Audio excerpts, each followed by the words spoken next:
శ్రోతలకు నా హృదయపూర్వక నమస్కారములు. మన శ్రోతలలో ఒకరు ప్రశ్నను పంపడం జరిగింది. ఆ ప్రశ్న, మాయలు మహిమలు లేవని మీరు చెబుతున్నారు కదా, మరి అలాంటప్పుడు ఈ మతాలు, ఈ మత ప్రార్థనాలయాలు, అనేక మతాలలో అనేక విధాలుగా మహాత్ములకు సంబంధించినటువంటి సమాధులు, వాటిని పూజించటాలు, అర్చించటాలు, ఆరాధించటాలు, ఈ మతాలను అనుసరించటాలు, ఇవన్నీ ఈ పుణ్యక్షేత్రాలు, అన్ని మతాలలో ఉన్నటువంటి పుణ్యక్షేత్రాలు, పుణ్యపురుషులు, మరి ఇవన్నీ ఏమిటి? ఇవన్నీ ఉన్నవి కదా, వీటి గురించి కొంచెము వివరించగలరు అంటే వీరి ఉద్దేశం ఏంటంటే, అక్కడికి వెళ్ళినటువంటి చాలామంది అంటే దేవుని అనుసరించేవాళ్ళు, గురువులను అనుసరించేవాళ్ళు, పుణ్యక్షేత్రాలకు వెళ్ళేవాళ్ళు, ఇలా రకరకాలుగా అనేక రకాలైనటువంటి ఆధ్యాత్మిక విధానాలలో సాగేవాళ్ళు అక్కడికి వెళ్ళి మాకేవో జరుగుతున్నవి, మాకు మహిమలు జరిగినాయి, మాకు ఏవో అద్భుతాలు జరిగినాయి అని చెబుతున్నారు కదా, అలా ఉండబట్టే కదా అక్కడికి వెళుతున్నారు. మరి మాయలు మహిమలు లేకపోవటం ఏమిటి అనేది వీరి సందేహం. ఇంకా వీరి ప్రశ్న చాలా విస్తారంగా ఉంది. నేను క్లుప్తంగా విషయాన్ని చెప్పాను. ఇప్పుడు ఇటువంటి సందేహాలు అందరికీ వస్తాయి. ఈ సందేహాల్లో ఇంకొక ప్రశ్న వేయటం జరిగింది, ఒక సోదరి. ఏంటా ప్రశ్న అంటే, మీరు మాయలు మహిమలు లేవని చెబుతూ మాయలు మహిమల్ని ఇంద్రజాల విద్యలతో పోల్చారు. అంటే ఇంద్రజాల విద్యలు, మెజిషియన్స్, మ్యాజిక్ చేసేవాళ్ళు ఆ కోర్సులు నేర్చుకుని, ఆ కోర్సులు చదువుకొని వాటి ద్వారా ఇంద్రజాలం చేస్తారు. ఇంద్రజాలము కూడా అంటే మ్యాజిక్ కూడా ఒక విద్య, చదువు లాంటిదే. ఆ చదువుకున్నవాడు అది చేయగలుగుతాడు, అది చదువుకోని వాళ్ళకి అది అర్థం కాదు అన్నారు కదా.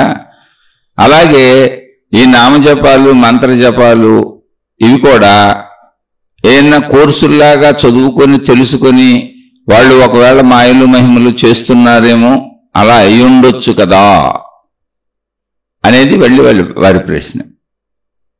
కొంచెం దీన్ని వివరించగలరా? ఇది వీరి సందేహం. అంటే ఏంటంటే, ఇక్కడ కూడా ఏదో నేర్చుకుంటున్నారు, మంత్రజపంలోనో, నామ సంకీర్తనలోనో, ఆ దైవుడిని అనుసరించడంలోనో, ఆరాధించడంలోనో, పూజించడంలోనో, ఆ గురువుని అనుసరించడంలోనో, ఇక్కడ కూడా ఇంద్రజాలకులు వెళ్ళి, మెజిషియన్స్ వెళ్ళి కోర్సులు నేర్చుకున్నట్టుగా నేర్చుకుని, వీళ్ళ నేర్చుకున్న దానితో మహిమలు మాయలు ఆధ్యాత్మికంలో చేస్తున్నారేమో కదా, అలా ఎందుకు భావించకూడదు అనేది వీరి సందేహం, లేదా వారి అభిప్రాయం కూడా అయి ఉండొచ్చు. దాన్ని వివరించండి అన్నారు. ఇక్కడ వివరించటానికి నేను చెబుతున్నది ఎప్పుడు గుర్తుపెట్టుకోండి, నా అభిప్రాయం మాత్రమే. ఇది నా విశ్లేషణ, ఇది నాకు అర్థమైన నా సొంత అభిప్రాయం మాత్రమే. నేను చెబుతున్న విషయాలనే మీరు సత్యముగా భావించకండి, వీటిని వినండి. అది కూడా ఆసక్తి ఉన్నవాళ్ళు. నేను అందరినీ అసలు వినమని కూడా చెప్పటం లేదు. నేను చెబుతున్నటువంటి విధానములో ఆ విషయములు అర్థమవుతున్న వాళ్ళు ఎవరున్నారో వాళ్లే వింటారు. ఆ విన్న వాళ్ళకి అందులో ఏదన్నా మంచి ఉంది అని అనిపిస్తే తీసుకోండి, దానిని మీ జీవితంలో ఆచరించుకోండి. మీరు హాయిగా, సుఖంగా, సంతోషంగా, ప్రశాంతంగా, మంచిగా జీవించండి. ఇది నేను చెప్పేటువంటి మొత్తం సారాంశం. ఇది భౌతిక విషయంలో మంచిగా జీవించడాన్ని మించింది లేదు. అంటే జీవించడం ఎలా జీవించాలి శరీరంతో అన్నప్పుడు మంచిగా జీవించటం అల్టిమేట్.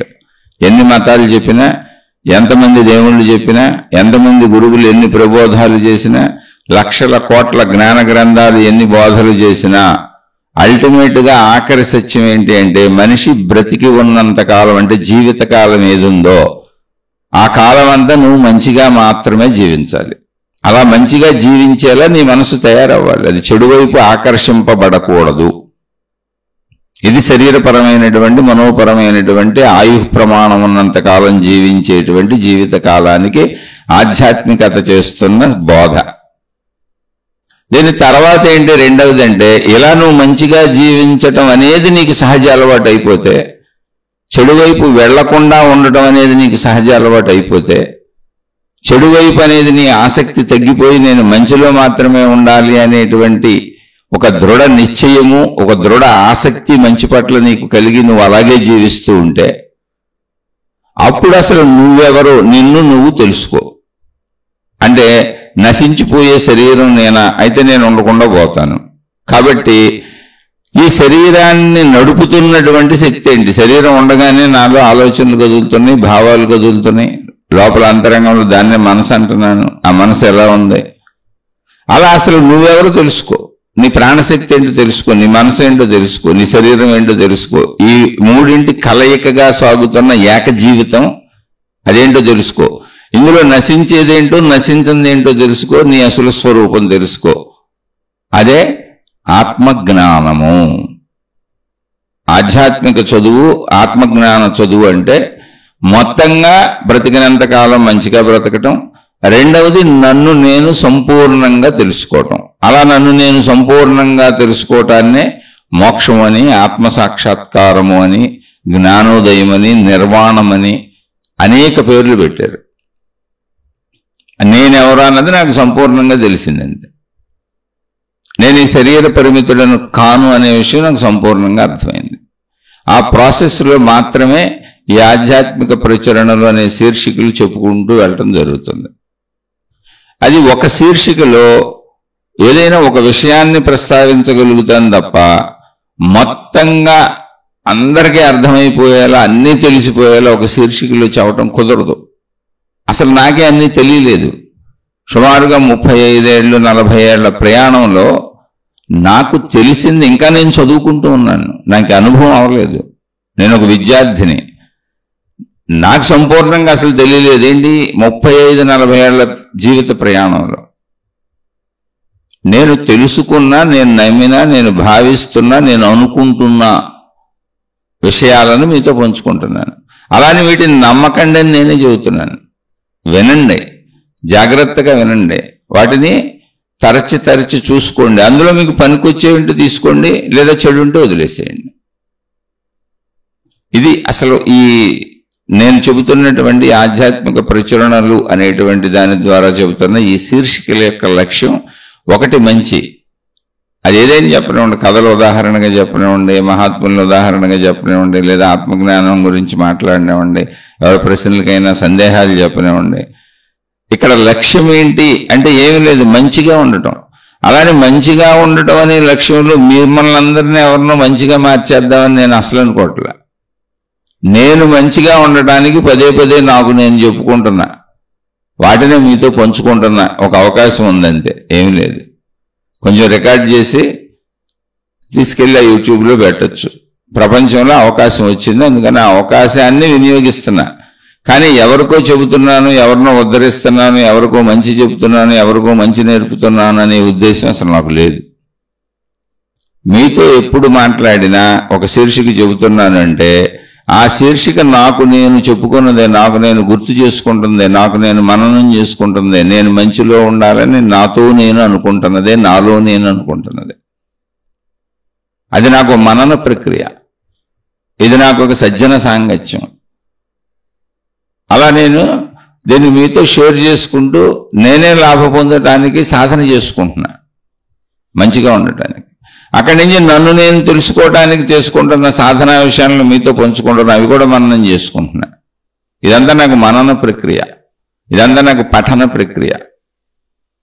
కాబట్టి ఎవరినో ప్రత్యేకంగా నేను ఉద్ధరిస్తున్నాను, ఎవరికో ఏదో తెలియజేస్తున్నాను, లేదా తెలియజేయాలి అన్న తపన కూడా నాకు లేదు. అందుకని నేనే చెబుతున్నా, నేను చెప్పిన విషయాలు మీరు అసలు నమ్మకండి, వాటిని పరిశీలించండి. అందులో మంచి ఉంటే తీసుకోండి, చెడు ఉంటే వదిలేసేయండి. మీకు అర్థమైతే ఆచరించుకోండి, అది మీ జీవితంలో నాకు ఏ సంబంధం లేదు. మీకు అర్థం కాకపోతే వదిలేసేయండి, మీకు అర్థమైన విషయాల వైపు వెళ్ళిపోండి. ఇంత సింపుల్ ఇది.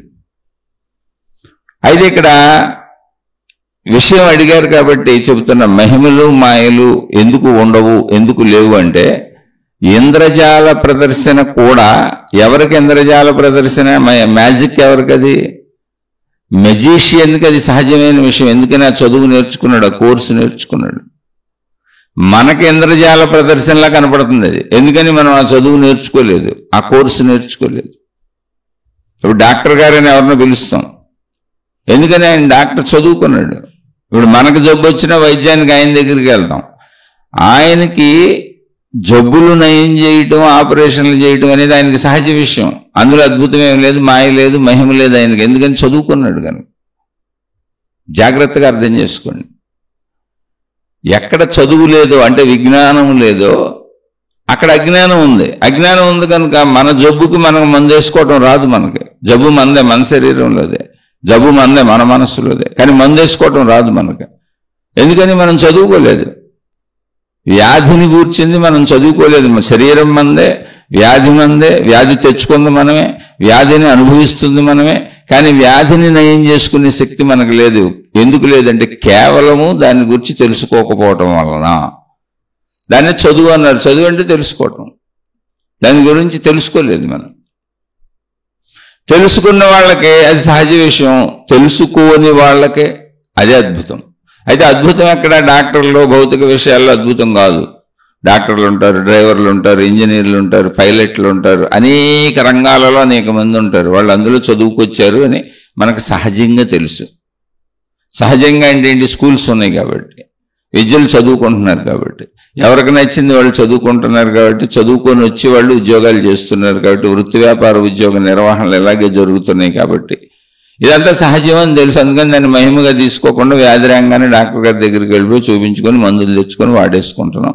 డాక్టర్ని మహిమ అంటలేదు, మనం ఎక్కడేదో మహిమ జరిగిపోయింది అంటలేదు, మందు వలన తగ్గింది అనుకుంటున్నాం. డాక్టర్కి తెలుసు కాబట్టి మందులు రాసి ఇచ్చాడు అనుకుంటున్నాం. మనకు మందుల గురించి తెలియదు, డాక్టర్ గారు దాన్ని ఎలా నిర్ధారిస్తున్నారో మనకు తెలియదు. రెండూ తెలియదు. ఎందుకనంటే మనం చదువుకోలేదు కనుక. అలాగే ఇంద్రజాల ప్రదర్శన అన్నప్పుడు, మెజిషియన్ మ్యాజిక్లు చేస్తున్నాడు అన్నప్పుడు, మెజిషియన్కి సహజ విషయాలు నేను అద్భుతాలు చేస్తున్నానని మెజిషియన్ అనుకోవట్లా. డాక్టర్ లాగానే, డాక్టర్ వైద్యం చేసినట్టే చదువుకున్నాడు అతను. ఆ కోర్సులు చదువుకున్నాడు, ఆ విద్య చదువుకున్నాడు, దాన్ని ఎలా చేయొచ్చో చదువుకున్నాడు. అలా ఎలా చేయొచ్చో దానికి అనువైన పరికరాలు ఉన్నాయి, తయారు చేసుకున్నారు. ఎలా చేయొచ్చో దాన్ని ఆ పరికరాల సహాయంతో, వీళ్ళు చదువుకున్న విజ్ఞాన సహాయంతో రెండింటినీ కలిపి మ్యాజిక్లు చేస్తున్నారు. మ్యాజిక్లు అన్నిటికీ ఆధారత ఉంది. అక్కడ పరికరాలు ఉన్నాయి, విద్య ఉంది. అయితే చదువుకోని వాళ్ళందరూ దాన్ని చూసి చప్పట్లు కొడుతున్నారు. డాక్టర్ దగ్గరికి పేషెంట్లు అందరూ వెళ్ళి ఆరోగ్యాలు బాగు చేయించుకున్నట్టు. ఇప్పుడు మీరు చూడండి, ప్రపంచంలో ప్రతి ఊళ్ళో ఎన్ని హాస్పిటల్స్ ఉన్నాయి. ఆ హాస్పిటల్స్ ముందు పొద్దున్న నుంచి బారులు తీరుంటారు జనం. అయితే వాళ్ళు ఎవరు అది అద్భుతంగా మహిమగా ఏం భావించరు. వాళ్ళు చదువుకున్నారు డాక్టర్లు, మేము చదువుకోలేదు, మాకు అనారోగ్యం వచ్చింది కాబట్టి మీరు చదువుకున్నారు కనుక నయం చేయండి అని అక్కడికి వెళ్ళి కూర్చుంటే, అయ్యా మేము చదువుకొని వచ్చాం కనుక ఇది మా వృత్తి కనుక మీరు డబ్బులు ఇస్తే మీకు నయం చేస్తాం, మిమ్మల్ని పరిశీలించి వ్యాధి ఏంటో చెబుతాం, దానికి ఏ మందులు వాడుకోవచ్చో చెబుతాం, దానికి మీరు మాకు డబ్బులు ఇవ్వండి అని వాళ్ళు డబ్బులు తీసుకొని చెప్తున్నారు. అలాగే వాళ్ళు మందులు తయారు చేసి, అయ్యా మేము ఈ మందులు కనుక్కున్నాం, ఈ జబ్బుకి ఈ మందులు పనిచేస్తాయి, ఆ విద్య మేము చదువుకున్నాం, ఆ చదువుకున్న జ్ఞానంతో ఈ మందులు తయారు చేసాం, ఈ మందులు తయారు చేయడానికి పెట్టుబడులు పెట్టాం, అలాగే మా జీవనోపాధికి దీని మీద లాభం వేసుకుంటాం, దీని మీద కొన్ని లక్షల కోట్ల మంది బ్రతుకుతున్నారు, అందరికీ అది ఉపాధి కనుక మీరు డబ్బులు ఇచ్చి మందులు కొనుక్కొని వేసుకోండి, మీకు జబ్బు తగ్గుద్ది. ఇదంతా ఒక సహజ ప్రక్రియగా తెలిసింది మనుషులకి. ఇవే వృత్తి వ్యాపార ఉద్యోగాలు అన్ని రంగాలలో. అలాగే మెజిషియన్కి అది వృత్తి. ఒక డాక్టరు, ఒక టీచరు, ఒక ఇంజనీరు, ఇలా ఒక వృత్తి. ఎలాగో మెజిషియన్ అది నేర్చుకున్నాడు, అది ఒక వృత్తి. నేర్చుకుంటే మనకు కూడా అది సహజమే, చప్పట్లు కొట్టే అవసరమే ఉండదు, అదొక వృత్తి. మనం నేర్చుకుంటే మనం కూడా చేయొచ్చు. అయితే అది భౌతిక అంశాలు అవన్నీ. ఆధ్యాత్మికతలో ఏదో నేర్చుకుని మహిమలు చేయొచ్చు అంటానికి, నేర్చుకున్న కొందికి మహిమ లేదని తెలుస్తుంది అక్కడ. నేర్చుకున్నోడికి మహిమది. ఇప్పుడు ఇంద్రజాల విద్య ఎవడికి చప్పట్లు కొడతాడు, అది ఎలా చేస్తున్నాడో తెలియనోడు. ఇంద్రజాల విద్య తెలిసిన వాడు, నేర్చుకున్నవాడు ఇంకొక మెజిషియన్ వచ్చి అక్కడ కూర్చొని చూస్తున్నాడు అనుకోండి, చప్పట్లు కొడతాడు అతను. దాన్ని ఇంకా బాగా ఎలా చేయొచ్చు, ఇతను ఎలా చేశాడు, తనకంటే బాగా చేశాడా, తనకంటే మామూలుగా చేశాడా అనేది అతను గ్రహిస్తూ ఉంటాడు. ఎలా చేయొచ్చో తెలుసో, చదువు అంతా తెలుసు కాబట్టి నవ్వుకుంటూ ఉంటాడు. జనాలకు అర్థం కాకుండా అంత చక్కగా చేస్తున్నాము. అది కోర్సు డిజైన్ చేయబడింది. ఇప్పుడు మనం బట్టలు వేసుకుంటున్నాం, తొడుక్కుంటున్నాం, ఆనందిస్తున్నాం, కానీ ఆ బట్టలు ఎలా కుట్టాలో మనకు తెలియదు. ఆ బట్టలు టైలర్లే కుడతారు. అలా మనం వాడే ఏ పరికరము దాని నాలెడ్జ్ మనకు లేదు, దాన్ని ఎలా తయారు చేయొచ్చో మనకు తెలియదు, దాన్ని వాడుకుంటూ ఉంటాం. అక్కడ మహిమ అంటల్లో మనం అది సహజము సామాన్యము అంటున్నాం. అలాగే ఆధ్యాత్మికతలో మీరు ఏదైనా చేసుకుంటూ వెళితే ఎవరు దాన్ని మహిమలు అంటారు, ఎవరు దాన్ని మాయలు అంటారు, ఎవరేవో అద్భుతాలు అంటారు, అద్భుతాలు జరిగిపోతున్నాయి అంటారంటే చదువుకోని వాళ్ళు. చదువుకోకపోవటం అజ్ఞానం. చదువుకోని వాడికి అది మహిమ మాయలా కనపడుతుంది. చదువుకున్న వాడికి అక్కడ మహిమ లేదు, మాయ లేదు. It's a practical thing. Doctor వైద్యం చేసి జబ్బున ఏం చేసినట్టు, టైలరు బట్టలు మనకు సరిపోను కుట్టినట్టు. మీరు చూడండి, అనేక రకాల మనుషులు అనేక రకాల సైజుల్లో ఉంటారు. చిన్నపిల్లల నుంచి పెద్దవాళ్ళ వరకు, లావు నుంచి సన్నం వరకు రకరకాల సైజుల్లో ఉంటారు. ఎవరికి సరిపోయినట్టు వాళ్ళు కుడతారు. అది అద్భుతం కాదు, కొలతలు తీసుకొని కుడుతున్నారు. అందులో అద్భుతమే ఉంది. అలాగే ఆధ్యాత్మికత కూడా అద్భుతం కాదు. ఎవరికి అద్భుతం, ఎవరికి మహిమ, ఎవరికి మాయ అంటే ఎవరు అజ్ఞానంలో ఉన్నారో వాళ్ళకంటే, ఎవరు చదువుకోలేదు వాళ్ళకి. అందుకని చదువుకోండి దాని నుంచి మహిమలు ఎందుకు ఆశిస్తున్నారు? ఇప్పుడు భౌతిక విద్యల్లో డాక్టర్ దగ్గరికి వెళ్లకుండా నేను డాక్టర్ చదువుకొని ఇప్పుడు నాకు నేనే వైద్యం చేసుకుంటాను, టైలరింగ్ నేర్చుకొని దాన్ని చదువుకొని నా బట్టలు నేనే కుట్టుకుంటాను, ఇప్పుడు చెప్పులు కుడతాం నేర్చుకొని నా చెప్పులు నేనే తయారు చేసుకుంటాను, ఇలా మనకు అవసరమైన వస్తువులన్నీ చదువుకొని నాకు నేనే చేసుకుంటాను అంటే నీ 100 సంవత్సరాల జీవితకాలం కాదు కదా, నువ్వు 1,000,000 సంవత్సరాలు ఎక్కడ ఉన్నా నీకు పూర్తి అవ్వదు. అన్నీ ఉన్నాయి మనకు అవసరమైన వస్తువులు. కాబట్టి సహజంగా అన్నిటికీ మీడియాగా డబ్బులు పెట్టేసుకున్నాం. ఆ డబ్బు సంపాదించుకొని మనకు కావలసినవి కొనుక్కుంటున్నాం. అవే వృత్తి వ్యాపార ఉద్యోగాలు. అనేక మంది అనేక ప్రయత్నాలతో అనేక వస్తువులు కనుక్కుంటుంటే డబ్బులు ఇచ్చి ఎవరికి ఏం కావాలో వాళ్ళు కొనుక్కుంటున్నారు. కానీ ఆధ్యాత్మికతలో అలా అనేకత్వం లేదు. అనేకత్వంగా అనిపించడమే మాయ, భ్రమ. అయితే అది భ్రమ మాయ అంటే కాదు, 100 ఏళ్ల సత్యం అది. అంటే ఇక్కడ భ్రమ అనకూడదు, మాయ అనకూడదు. చిన్న సత్యము శాశ్వత సత్యం అని చెప్పారు. నేను శరీరం అనేది నిజమే, నా శరీరంతో నేను చేస్తున్నప్పుడు నా మనసు అనేది నిజమే, మనసు నన్ను కదుపుతుంది అనేది నిజమే, మనసు ఏర్పడుతుంది అనేది నిజమే. కానీ ఈ సత్యం ఎంతవరకు అంటే శరీరం ఉన్నంత వరకు. శరీరానికి నశింపు ఉంది, శరీరం నిరంతరం మారిపోతుంది. అంటే మార్పుతో మళ్ళీ ఈ శరీరం మారిపోవడంతో సత్యం కూడా మారిపోతుంది. ఎప్పటికప్పుడు సత్యం మారిపోతుంది. చిన్నతనంలో ఉన్నప్పుడు తల్లిదండ్రులు సత్యం, యవ్వనం వచ్చినాక ప్రేమికులు సత్యం, పెళ్లి చేసుకున్నాక జీవిత భాగస్వామి సత్యం, పిల్లలు పుట్టినాక పిల్లల సత్యం. ఇలా మారిపోతుంది. అంత సత్యాలు మారిపోతే వెళ్ళిపోతాయి. ప్రతిరోజు, ప్రతి నిమిషం, ప్రతి సెకనం, ప్రతి నెల, ప్రతి సంవత్సరం సత్యం కూడా మారిపోతుంది నీతో పాటు. ఎందుకంటే నువ్వు మార్పు చెందుతున్నావు. దాన్ని చదువుకు అంతే. డాక్టర్ దగ్గరికి వెళ్ళి డాక్టర్ గారు నా జబ్బు తగ్గించేయండి అన్నట్టు ఒకళ్ళ దగ్గరికి వెళ్ళిపోయి గురువు గారు నా జబ్బు తగ్గించేయండి, గురువు గారు నాకు డబ్బులు ఇచ్చేసేయండి, గురువు గారు మా అమ్మాయికి పెళ్లి చేసేసేయండి, గురువు గారు మా అబ్బాయిని రక్షించేయండి, దేవుడు గారు మా అమ్మాయిని కాపాడేసేయండి, దేవుడు గారు మా అబ్బాయిని రక్షించేసేయండి, మతం గారు, మార్గం గారు, దేవుడు గారు, గురువు గారు, మాతాజీ గారు మాకు అన్ని చేసి పెట్టేసేయండి, మేము మిమ్మల్ని పూజిస్తున్నాం, మీకు రోజు పొద్దున్నే అర్చన చేస్తున్నాం, ఆరాధనలు చేస్తున్నాం, ఎవరి పద్ధతి ప్రకారం ఎవరి ప్రార్థనల ప్రకారం వాళ్ళు ప్రార్థనలు చేసేస్తున్నాం అంటే అక్కడ ఎవరు కనపడుతున్నారు? నీకు ఎవరున్నారు అసలు అక్కడ? అదొక చదువు. ఏంటా చదువు అంటే సృష్టి గూర్చిన చదువు, సృష్టికి నీకున్న సంబంధం గూర్చిన చదువు, నువ్వెవరో నీకు తెలిపే చదువు, సృష్టిలో ఉన్న విధానాలు, లాస్ అంటే నియమాలు, పద్ధతులు ఎలా సాగుతున్నాయో, అసలు సృష్టి ఎలా నడుస్తున్నదో నీకు చెప్పే చదువు. అసలు నీ శరీరం నిరంతరం ఎందుకు మార్పు చెందిపోతుందో, ఎలా మార్పు చెందిపోతుందో, సృష్టి ధర్మాలేంటో, ఆ సృష్టి ధర్మాలను నువ్వు ఎలా మార్చలేవో నీకు చెప్పే చదువు. సృష్టిలో ఉన్న కర్మ సిద్ధాంతం ఏంటో, ఆ కర్మ సిద్ధాంతాన్ని ఎలా తప్పించుకోలేవో నీకు చెప్పే చదువు. ఇక్కడ ఇవి చదువుకోని వాళ్ళు మాయల మహిమలకి అంటపడుతూ ఉంటారు. ఇప్పుడు పుణ్యక్షేత్రాలకు వెళ్తారు, కోరికలు కోరుకుంటారు. ప్రతి పుణ్యక్షేత్రంలోనూ ఏ మతంలో అయినా నువ్వు ఇక్కడ ఇది చేస్తే నీకు ఇది జరుగుతుందనే మొక్కులోనే చూడండి. ప్రతి గురువు, ప్రతి మార్గం, ప్రతి విధానం, ప్రతి పద్ధతిలో నువ్వు ఇది చేస్తే నీకు ఇది వస్తుంది అనేటువంటి ఏదో ఒక బిజినెస్ ట్రాన్సాక్షన్ ఉంది, అంటే లాభాపేక్ష ఉంది. ఇప్పుడు భౌతికంలో బిజినెస్ ట్రాన్సాక్షనేగా. డాక్టర్ గారి దగ్గరికి వెళ్ళాం, ఆయనకి డబ్బులు ఇస్తే ఆయన మనని వైద్యం చేస్తాడు. మందుల షాప్కి వెళ్ళాం, మనం డబ్బులు ఇస్తే వాళ్ళు మందులు ఇస్తారు. బట్టల షాప్కి వెళ్ళాం, మనం డబ్బులు ఇస్తే వాళ్ళు బట్టలు ఇస్తారు. మీరు అలా భౌతికంలో ఎక్కడికి వెళ్ళినా అది వ్యాపార సంబంధం. ఎందుకని అందరూ బతకాలి.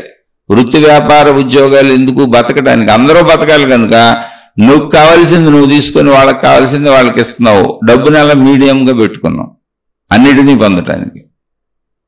అలా ఆధ్యాత్మికంలో మీడియం ఏం లేదు. ఆధ్యాత్మికతలో ఉన్నది నిన్ను నువ్వు తెలుసుకోవటం. నిన్ను నువ్వు తెలుసుకోవటం అంటే నాకెందుకు తెలియదండి, నేను శరీరాన్ని అన్నావు అనుకో, పోనీ అక్కడ ఉన్నంత వరకు, నేను శరీరం అన్న భావనలో ఉన్నంత వరకు శరీరానికి ఏం అవసరం అవుతుంది? గాలి ఆటోమేటిక్గా పీల్చుకుంటుంది. పంచభూతాలు అవసరం అవుతున్నాయి, సూర్యరశ్మి అవసరం అవుతుంది, నీరు అవసరం అవుతుంది, భూమి నుంచి వచ్చిన ఆహార పదార్థాలు అవసరం అవుతున్నాయి.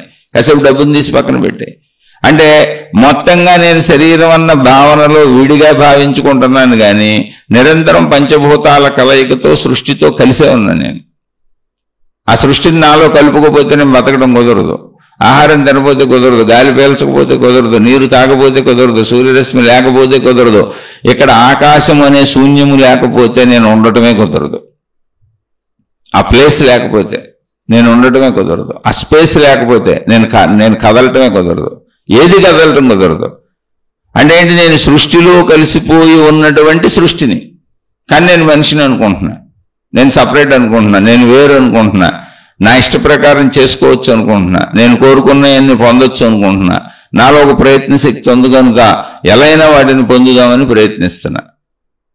నా వరకు నేను వేరనుకోవటం, నేను నా ఇష్టం వచ్చినట్టు అన్ని పొందొచ్చు అనుకోవటం, పొందే ప్రయత్నం చేయటం తప్పులేదు.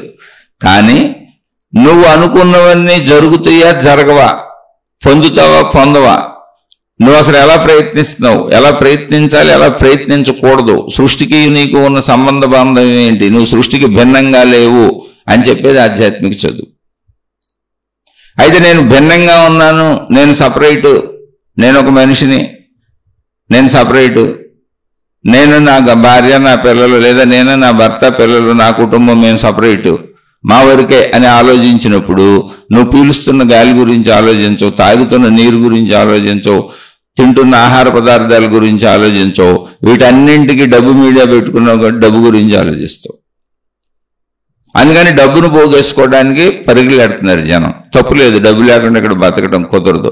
కానీ ఇక్కడే ఆధ్యాత్మికత ఏమంటుందంటే డబ్బు భౌతిక విషయానికి సంబంధించింది, అది భౌతిక విద్యలకు సంబంధించింది, అది భౌతిక విషయాలను అందించేది, భౌతిక సంపదలను అందించేది. నువ్వు బ్రతకడానికి అది అవసరమే, నిజమే, అబద్ధమేం కాదు. దాన్నే భౌతికం అని పేరు పెట్టాం. భౌతికాన్ని కరెక్ట్గా జరుపుకో, నీ తెలివి ప్రకారమే జరుపుకో, నీ ప్రజ్ఞ ప్రకారమే జరుపుకో. కానీ నువ్వు జరుపుకుంటే అన్నీ అయిపోతాయా? అవవో. ఎందుకు అవ్వవు? అన్నీ అవ్వవా? అవుతాయి. అప్పుడు చెప్పింది ఎందుకు అవుతాయి, ఎందుకు అవ్వవు, ఎప్పుడు అవుతాయి, ఎప్పుడు అవ్వవు. ఇదంతా కూడా విజ్ఞానము, చదువు, అదే కర్మ సిద్ధాంతము. ఇక్కడ నువ్వు చదువుకోవాలి.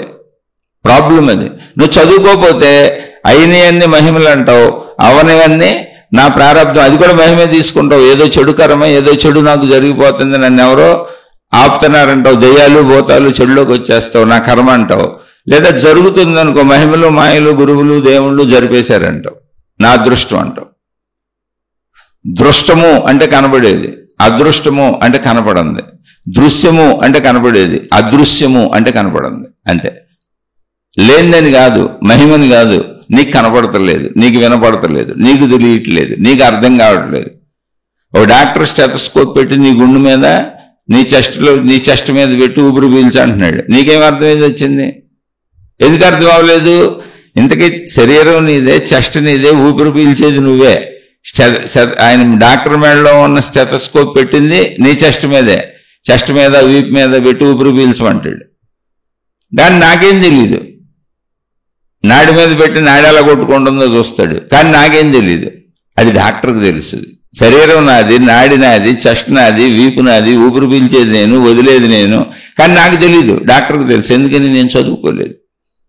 అలాగే సేమ్ ఆధ్యాత్మికతలో సృష్టి ఏంటి, సృష్టికి నాకున్న సంబంధం ఏంటి, సృష్టి యొక్క అనంత సృష్టి యొక్క పద్ధతులు ఏంటి, విధానం ఏంటి, అది ఎలా సాగుతుంది, ఈ జనన మరణాలు ఏంటి, ఎందుకు వచ్చినాయి, ఈ శరీరం ఏంటి, ఈ మనసు ఏంటి, మనసుకి శరీరానికి ఆధార ప్రాణశక్తి ఏంటి, ఈ ప్రాణశక్తికి ఆత్మశక్తికి లింక్ ఏంటి, సృష్టి శక్తికి విశ్వశక్తికి నాలో ఉన్న శక్తికి లింక్ ఏంటి, మొత్తం ఇన్ని రకాలైనటువంటి సృష్టిలో ఉన్న అనేకం వృక్షజాతి, జంతుజాతి, మానవ జాతి, శిలాజాలు, ద్రవ పదార్థాలు అంటే సముద్రాలు, నదులు, ఇవన్నీ ఏంటి అసలు? గ్రహగోళ నక్షత్రాలు ఏంటి? ఘన పదార్థాలు ఏంటంటే పంచభూతాలుగా కనపడుతున్న 5 స్థితులేంటి సృష్టిలో?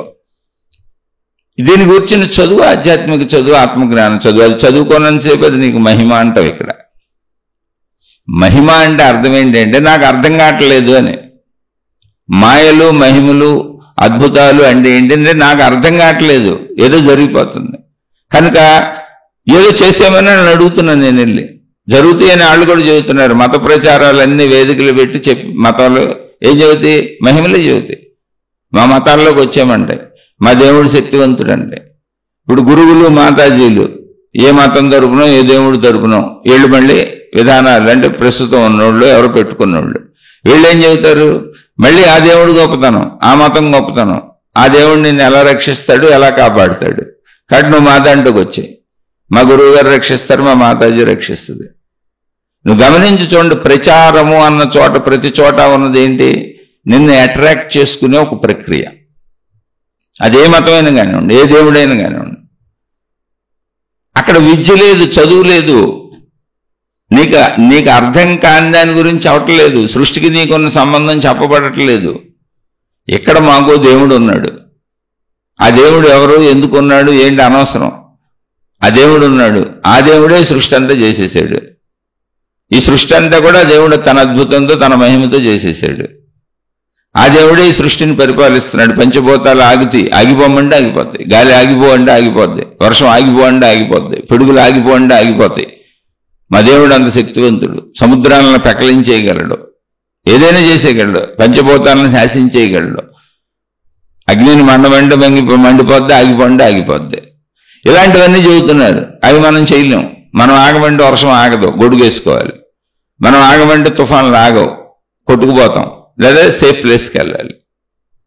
ఇవన్నీ జరుగుతాయి అని చెబుతున్నారు. అలా ప్రకృతినే శాసించగలిగినటువంటి స్థితిలో ఉన్న భగవంతుడు ఎందుకు అంటే ఆయనే సృష్టికర్త కనుక అంటే లాజిక్ లేకుండా చెబుతున్నారు. దాన్ని మ్యాజిక్గా చెబుతున్నారు. ఎందుకని వాళ్ళకి తెలియదు. ఉన్న దేవుడు అలా చేసేసాడు మ్యాజిక్ తో, ఇంకా అక్కడ క్వశ్చన్ ఏముందని క్వశ్చనింగే లేదు. ఆయన క్వశ్చనింగ్ లేని చోట ఆన్సర్లే ఉండదు. అంటే దేవుడు ఎలా చేశాడు, ఎందుకు చేశాడు, అసలు ఈ దేవుడు చేసేటప్పుడు ఈ దేవుడు ఎక్కడ ఉన్నాడు? దేవుడు ఇప్పుడు సృష్టిని తయారు చేస్తున్నప్పుడు దేవుడు ఎక్కడ ఉన్నాడు? సృష్టికి బయట ఉన్నాడా, సృష్టి లోపల ఉన్నాడా? ఈ లాజిక్ మ్యాజిక్ లేని ప్రశ్నలు, మ్యాజిక్ ఉన్న ప్రశ్నలకు లాజిక్ ఉండదు. అప్పుడు చదువుగా అది ఉపయోగపడదు. చదువు అంటే ఏంటి? కరెక్ట్గా అర్థమవుతా వెళ్తుంది. సృష్టిని చేసిన దేవుడు, సృష్టి చేస్తున్న దేవుడు సృష్టిలో ఉండి చేస్తున్నాడా? అయితే అప్పుడు సృష్టి ఉంది కాబట్టి దేవుడు చేయక్కర్లేదు. సృష్టికి భిన్నంగా ఉండి చేస్తున్నాడా? ఎలా చేస్తున్నాడు? సృష్టికి భిన్నంగా ఉండి దేవుడు చేస్తున్నాడు అంటే ఇప్పుడు ఈ సృష్టిలో దేవుడు లేడు. సృష్టి అంతా విడిగా ఉంది, మనందరం విడిగా ఉన్నాం, ఆయన విడిగా ఉన్నాడు. అందుకే ఇంకో లోకం క్రియేట్ చేస్తారు మళ్ళీ ఆయనకు వేరే లోకాలు ఉన్నాయని చెబుతారు. ఇలా ఒక చదువుకు ఉపయోగపడనటువంటి అద్భుతంగా మహిమగా మా దేవుడు చేసేసాడు అనేవన్నీ అద్భుతాలు మహిమలు అయిపోయినాయి. సృష్టినే అంత అద్భుతంగా సృష్టించేసిన దేవుడు అద్భుతాలు మహిమలతో జరిగిపోయింది. అక్కడ లాజిక్ లేదు, అంతా ఉన్నదంతా మ్యాజిక్ అయినప్పుడు, అది తర్కబద్ధంగా అర్థం కానిదైనప్పుడు, చదువుకోవటానికి అనువుగా పాఠ్యాంశములా లేనిదైనప్పుడు అది అర్థం కాదు కదా. ఇంకా అందులో విజ్ఞానం లేదు, మహిమందు అయినప్పుడు అంత సృష్టి చేసిన దేవుడు నన్ను ఎందుకు రక్షించడు, నా కష్టాలు ఎందుకు పోగొట్టడు, నా జబ్బులు ఎందుకు పోగొట్టడు, నాకు డబ్బులు ఎందుకు ఇవ్వడు, నా అవసరాలన్నీ ఎందుకు తీర్చడు అని జనం అంతటి పరుగులు తీస్తూ ఉంటారు. మరి పరుగులు తీశారు, మీకు బాధలు రాకుండా ఉన్నాయా, కష్టాలు రాకుండా ఉన్నాయా, కన్నీళ్లు రాకుండా ఉన్నాయా, డబ్బులు వచ్చేసినాయా, కష్టాలు పోయినాయా, బాధలు పోయినాయా, కన్నీళ్లు పోయినాయా అంటే అప్పుడప్పుడు పోయిన కన్నీళ్లు చెబుతూ ఉంటారు. శాశ్వత కన్నీళ్లు ఎవరికీ ఉండవు. అందరికీ మామూలు వాళ్ళకి కూడా, దేవుణ్ణి నమ్మని వాళ్ళకి కూడా కష్టాలు వస్తే పోతాయి, దేవుణ్ణి నమ్మినోడికి కూడా కష్టాలు వస్తాయి పోతాయి. శాశ్వత కష్టం ఎవరికీ ఉండదు, శాశ్వత సుఖం ఎవరికీ ఉండదు. ఇది విజ్ఞానం. అది చదువుకుంటే తెలుస్తుంది, చదవనప్పుడు అది తెలియదు. చదవనప్పుడు మాయలు మహిమలు ఉంటాయి. మాయలు మహిమలు లేవని అసలు బేసిక్ పాయింట్గా నేను చెప్పేది ఏంటంటే, నేను ఎవరినో విమర్శిద్దాం, క్రిటిసైజ్ చేద్దామని కాదు. చదువులో మాయలు మహిమలు ఉండవు. మాయలు మహిమలు అన్న చోట చదువు ఉండదు. అందుకే ఇది ఆధ్యాత్మిక చదువు, ఆత్మజ్ఞాన చదువు అని చెబుతున్నాను. అంత ప్రాక్టికాలిటీనే ఉంటుంది అక్కడ. నీకు అర్థమవుద్ది, నువ్వు చదువుకుంటే నీకు అర్థమవుద్ది. అందుకని ప్రతి చోట ఇంకా దేవుడు ఇలా చేస్తాడు, ఇక్కడ మొక్కుకో, ఇలా అనుకో, ఇలా ప్రార్థన చేసుకో, ఇలా చేసుకో, ఇలా ఏం చేస్తావు? అక్కడ ఏముంది? ఏం చేస్తావు నువ్వు? ఏం మొక్కుకుంటున్నావు చెప్పు? నువ్వు నీకే లేవు కదా, నువ్వు అడుక్కుంటున్నాడు కదా. అడుక్కునేవాడు ఏం మొక్కుంటాడు? ఏమిస్తాడు దేవుడికి? ఒక బెగ్గరు ఒక ధనవంతుడిని అడుక్కుంటున్నాడు, ఒక ఐశ్వర్యవంతుడిని. అంటే నేను తప్పు గంటలు అర్థం అవడానికి చెబుతున్నా. ఒక అడుక్కునే అతను ఒక ఐశ్వర్యవంతుడిని అడుక్కుంటున్నాడు, అయ్యా నాకు ఇది చేయండి, అది చేయండి, ఇలా చేయండి, అలా చేయండి, నేను తిరిగి మీకు ఎలా చేస్తానని. ఎలా చేయగలడు ఒక బెగ్గరు? ఏం చేయగలడు దేవుడికి? ఒక ఐశ్వర్యవంతుడిగా ఒక బెగ్గర ఏం చేయగలడు? చేయలేకే కదా అడుక్కుంటున్నాడు. దానికి మళ్ళీ మనం ఏం చేస్తాం? ప్రార్థిస్తాను, పూజిస్తాను, అర్చిస్తాను, డొల్లుతాను, పొల్లు దండాలు పెడతాను, మొక్కులు మొక్కుండాను, ఎవరి మతాచారాల ప్రకారం. అది నేను అవి తప్పు అంటలా, నువ్వు చక్కగా చేసుకో. కానీ అది దేవుడి మీద గౌరవంతో చెయ్యి, మతం మీద గౌరవంతో చెయ్యి, మార్గం మీద గౌరవంతో చెయ్యి, జ్ఞానం మీద గౌరవంతో చెయ్యి, భక్తితో చెయ్యి, గురువు మీద గౌరవంతో చెయ్యి, మాతాజీ మీద గౌరవంతో చెయ్యి. ఎందుకంటే మంచి చెబుతున్నారు, జ్ఞానం చెబుతున్నారు చేస్తూ అందులో ఉన్న జ్ఞానాన్ని తెలుసుకో. చదువు అది. అవన్నీ చేయమంది ఎందుకో తెలుసా? అట్రాక్ట్ చేస్తుంది ఎందుకో తెలుసా? పిలుస్తుంది ఎందుకో తెలుసా? రమ్మంటుంది ఎందుకో తెలుసా? చదువుకుంటామని. ఆధ్యాత్మిక చదువు చదువుకుంటామని. భౌతిక చదువులు, ధనం సంపాదన అవసరం కనుక వృత్తి వ్యాపారాలు చచ్చినట్టు అందరూ చదువుకుంటున్నారు వెళ్ళి. వృత్తి వ్యాపార ఉద్యోగాలకు సంబంధించిన చదువులు అందరూ ఎందుకు చదువుకుంటున్నారు, ఎందుకు నేర్చుకుంటున్నారు అంటే చచ్చినట్టు బ్రతకాలి కాబట్టి. చిన్నప్పటి నుంచే తల్లిదండ్రులు ఆ వైపు తీసుకెళ్ళిపోతున్నారు. లేకపోతే మీరు బతకలేరు, ఇక్కడ ఎలా బతుకుతారు? డబ్బు లేకపోతే. సంపాదన కావాలి మీకు. తర్వాత ఎవరికి ఇష్టం వచ్చినట్టు వాళ్ళు కొంచెం వయసు వచ్చినాక వాళ్ళ ఆసక్తిని బట్టి ఆ డబ్బు కోసం తప్పనిసరిగా డబ్బు సంపాదించాలి కనుక ఇక్కడ బతకాలి అంటే 100 ఏళ్ళు బతుకుతాను కనుక డబ్బు అవసరం కనుక చచ్చినట్టు వృత్తి వ్యాపార ఉద్యోగాలకు సంబంధించి చదువుకొని నేర్చుకుంటున్నారు. కానీ ఆధ్యాత్మికతకే అలా కంపల్సరీ లేదు. నువ్వు తెలుసుకున్నా తెలుసుకోపోయినా ఏం పర్లేదు, నువ్వు తప్పు చేసినా రైట్ చేసినా ఏం పర్వాలేదు, నువ్వు చెడు చేసినా మంచి చేసినా ఏం పర్వాలేదు. నీకు స్వేచ్ఛ ఇవ్వబడింది. నిన్ను ఎవరు ఇక్కడ అడ్డగించరు. నువ్వు వెళ్ళి ఎవరినైనా చంపేస్తాను, పొడి చేస్తానంటే నిన్ను అడ్డగించేవాళ్ళు ఎవరు లేరు. నువ్వు వాడిని చంపేయచ్చు, పొడి చేయొచ్చు, తర్వాత వచ్చి పోలీసులు పట్టుకుంటారు. లేదా ఈ ప్రక్రియలో వాడే నిన్ను చంపేయచ్చు, పొడి చేయొచ్చు. మీ ఇద్దరు ఘర్షణలు ఎవరు పోతారో తెలియదు. పోయినాక ఆ ఘర్షణని తీర్పులు చెప్పడానికి మనమే ఏర్పాటు చేసుకున్న వ్యవస్థలు ఉన్నాయి. పోలీసులు, చట్టాలు, కోర్టులు, న్యాయస్థానాలు. కానీ ముందు నిన్ను ఆపేవాళ్ళు ఎవరు లేరు. తర్వాత నీకు శిక్షలేసే విధానం ఉంది. సృష్టిలో నీకు ఆ స్వేచ్ఛనిచ్చింది. సృష్టి కూడా అదే స్వేచ్ఛనిచ్చింది. అదే కర్మ సిద్ధాంతము. సిద్ధాంతం అంటే ఏంటి? ఒక ప్రిన్సిపుల్ అని. సిద్ధాంతం అంటే నువ్వు నేను తయారు చేసింది కాదు. సృష్టి యొక్క ప్రిన్సిపుల్, సృష్టి యొక్క విధానం, సృష్టి యొక్క నడక, సృష్టి యొక్క పద్ధతి, సృష్టి యొక్క నియమము. సృష్టి అలాగే సాగుద్ది, తప్పదు. అందులో దూరి ఏలు పెట్టి ఎవరు మైలు చేయలేరు. అసంభవము. ఒకవేళ కాదు, మాకు అలా చేస్తున్నట్టు కనపడుతుంది, మా గురువులు తప్పిస్తున్నారు, మా గ్రంథాల్లో రాసి ఉంది, మా తప్పించవచ్చు. ఇప్పుడు నేను ఇన్ని పారాయణలు చేస్తే కష్టాలు పోతాయి, ఇన్ని రకాల మొక్కులు మొక్కితే ఈ పోతాయి, ఇన్ని ప్రదక్షిణలు చేస్తే ఈ పోతాయి అని ఇలా మాకేదో అక్కడ కనపడుతుంది, మాకు అవన్నీ చెబుతున్నారు అని నువ్వు అనుకుంటే అసలు ఈ ప్రపంచంలో కష్టాలే ఉండకూడదు అంటున్నా నేను దాన్ని తప్పు పట్టట్లా. గ్రంథాలు చదవండి, భక్తిగా చదవండి, ఆసక్తిగా చదవండి, లంచం కింద చదవబాకండి. మొక్కులు మొక్కుకోండి, భగవంతుడి దగ్గరికి వెళ్ళండి, గురువుని అనుసరించండి, పుణ్యక్షేత్రాలను అనుసరించండి, మతాలను అనుసరించండి, మార్గాలను అనుసరించండి. లేకపోతే ఆధ్యాత్మిక చదువు, ఆత్మజ్ఞాన చదువు వరకు రాలేరు. కానీ అక్కడ లాభాసక్తితో నువ్వు చేసేది ఏదైనా సరే వ్యాపారమే. వ్యాపారం అయిపోయిందిగా. భగవంతుడా నా కొడుక్కి ఈ ఉద్యోగం ఇప్పించావు అనుకో, నేను కాలినడకన నీ దగ్గరికి వస్తాను అన్నావు అనుకో, వ్యాపారం. నువ్వు కాలినడకన వస్తే ఎందుకు, ఎగిరొస్తే ఎందుకు, పరుగులెడితే ఎందుకు, ఆయనకేం సంబంధం? ఒక ఐశ్వర్యవంతుడు, సర్వము అన్న ఐశ్వర్యవంతుడికి ఒక బెగ్గర ఏమీ ఇవ్వలేక, అయ్యా మీరు నాకు సహాయం చేస్తే నేను కాలినడకన మీ ఇంటికి నడిచి వస్తాను మా ఇంటికాడి నుంచి అంటున్నాడు. నువ్వు అసలు రావడం ఆయనకి ఏమన్నా ఉపయోగమా? నువ్వు నమస్కారం పెట్టడం ఆయనకి ఏమన్నా ఉపయోగమా? నువ్వు ఆయన దగ్గరికి వెళ్ళడం నీకేమన్నా ఉపయోగమా? నువ్వు ఆయన చుట్టూ తిరగడం ఆయనకి ఏమన్నా ఉపయోగమా? సరే ఆలోచించు. ఉపయోగం నీకు, ఆయనకి ఏ ఉపయోగం లేదు. నువ్వు చేసే ప్రక్రియ వలన నువ్వు ఆయనకి ఇచ్చేది ఏమీ లేదు. నువ్వు అది కృతజ్ఞత చెల్లించుకోవటం. నువ్వు ఎప్పటికీ ఆయనకి ఏం చేయలేవు. చేయలేవు కనుక ఇక్కడ నీకు అవకాశం ఉంది. ఆయన ఎవరో తెలుసుకో, దేవత అయితే ఆమె ఎవరో తెలుసుకో, దేవుడైతే ఆయన ఎవరో తెలుసుకో, అసలు ప్రాసెస్ ఏంటో తెలుసుకో, ఆ ప్రార్థనాలయం ఎందుకు కట్టారో తెలుసుకో, ఆ మతం ఎందుకు ఏర్పడిందో తెలుసుకో, ఆ మతపు దేవుడు, ఆ మతపు విధానం, ఆ మతపు మార్గం అసలు ఏం చెబుదామని వచ్చారు, ఏం చేస్తున్నారు, ఏం నేర్పదలిచారు, అదొక విశ్వవిద్యాలయం అని తెలుసుకో.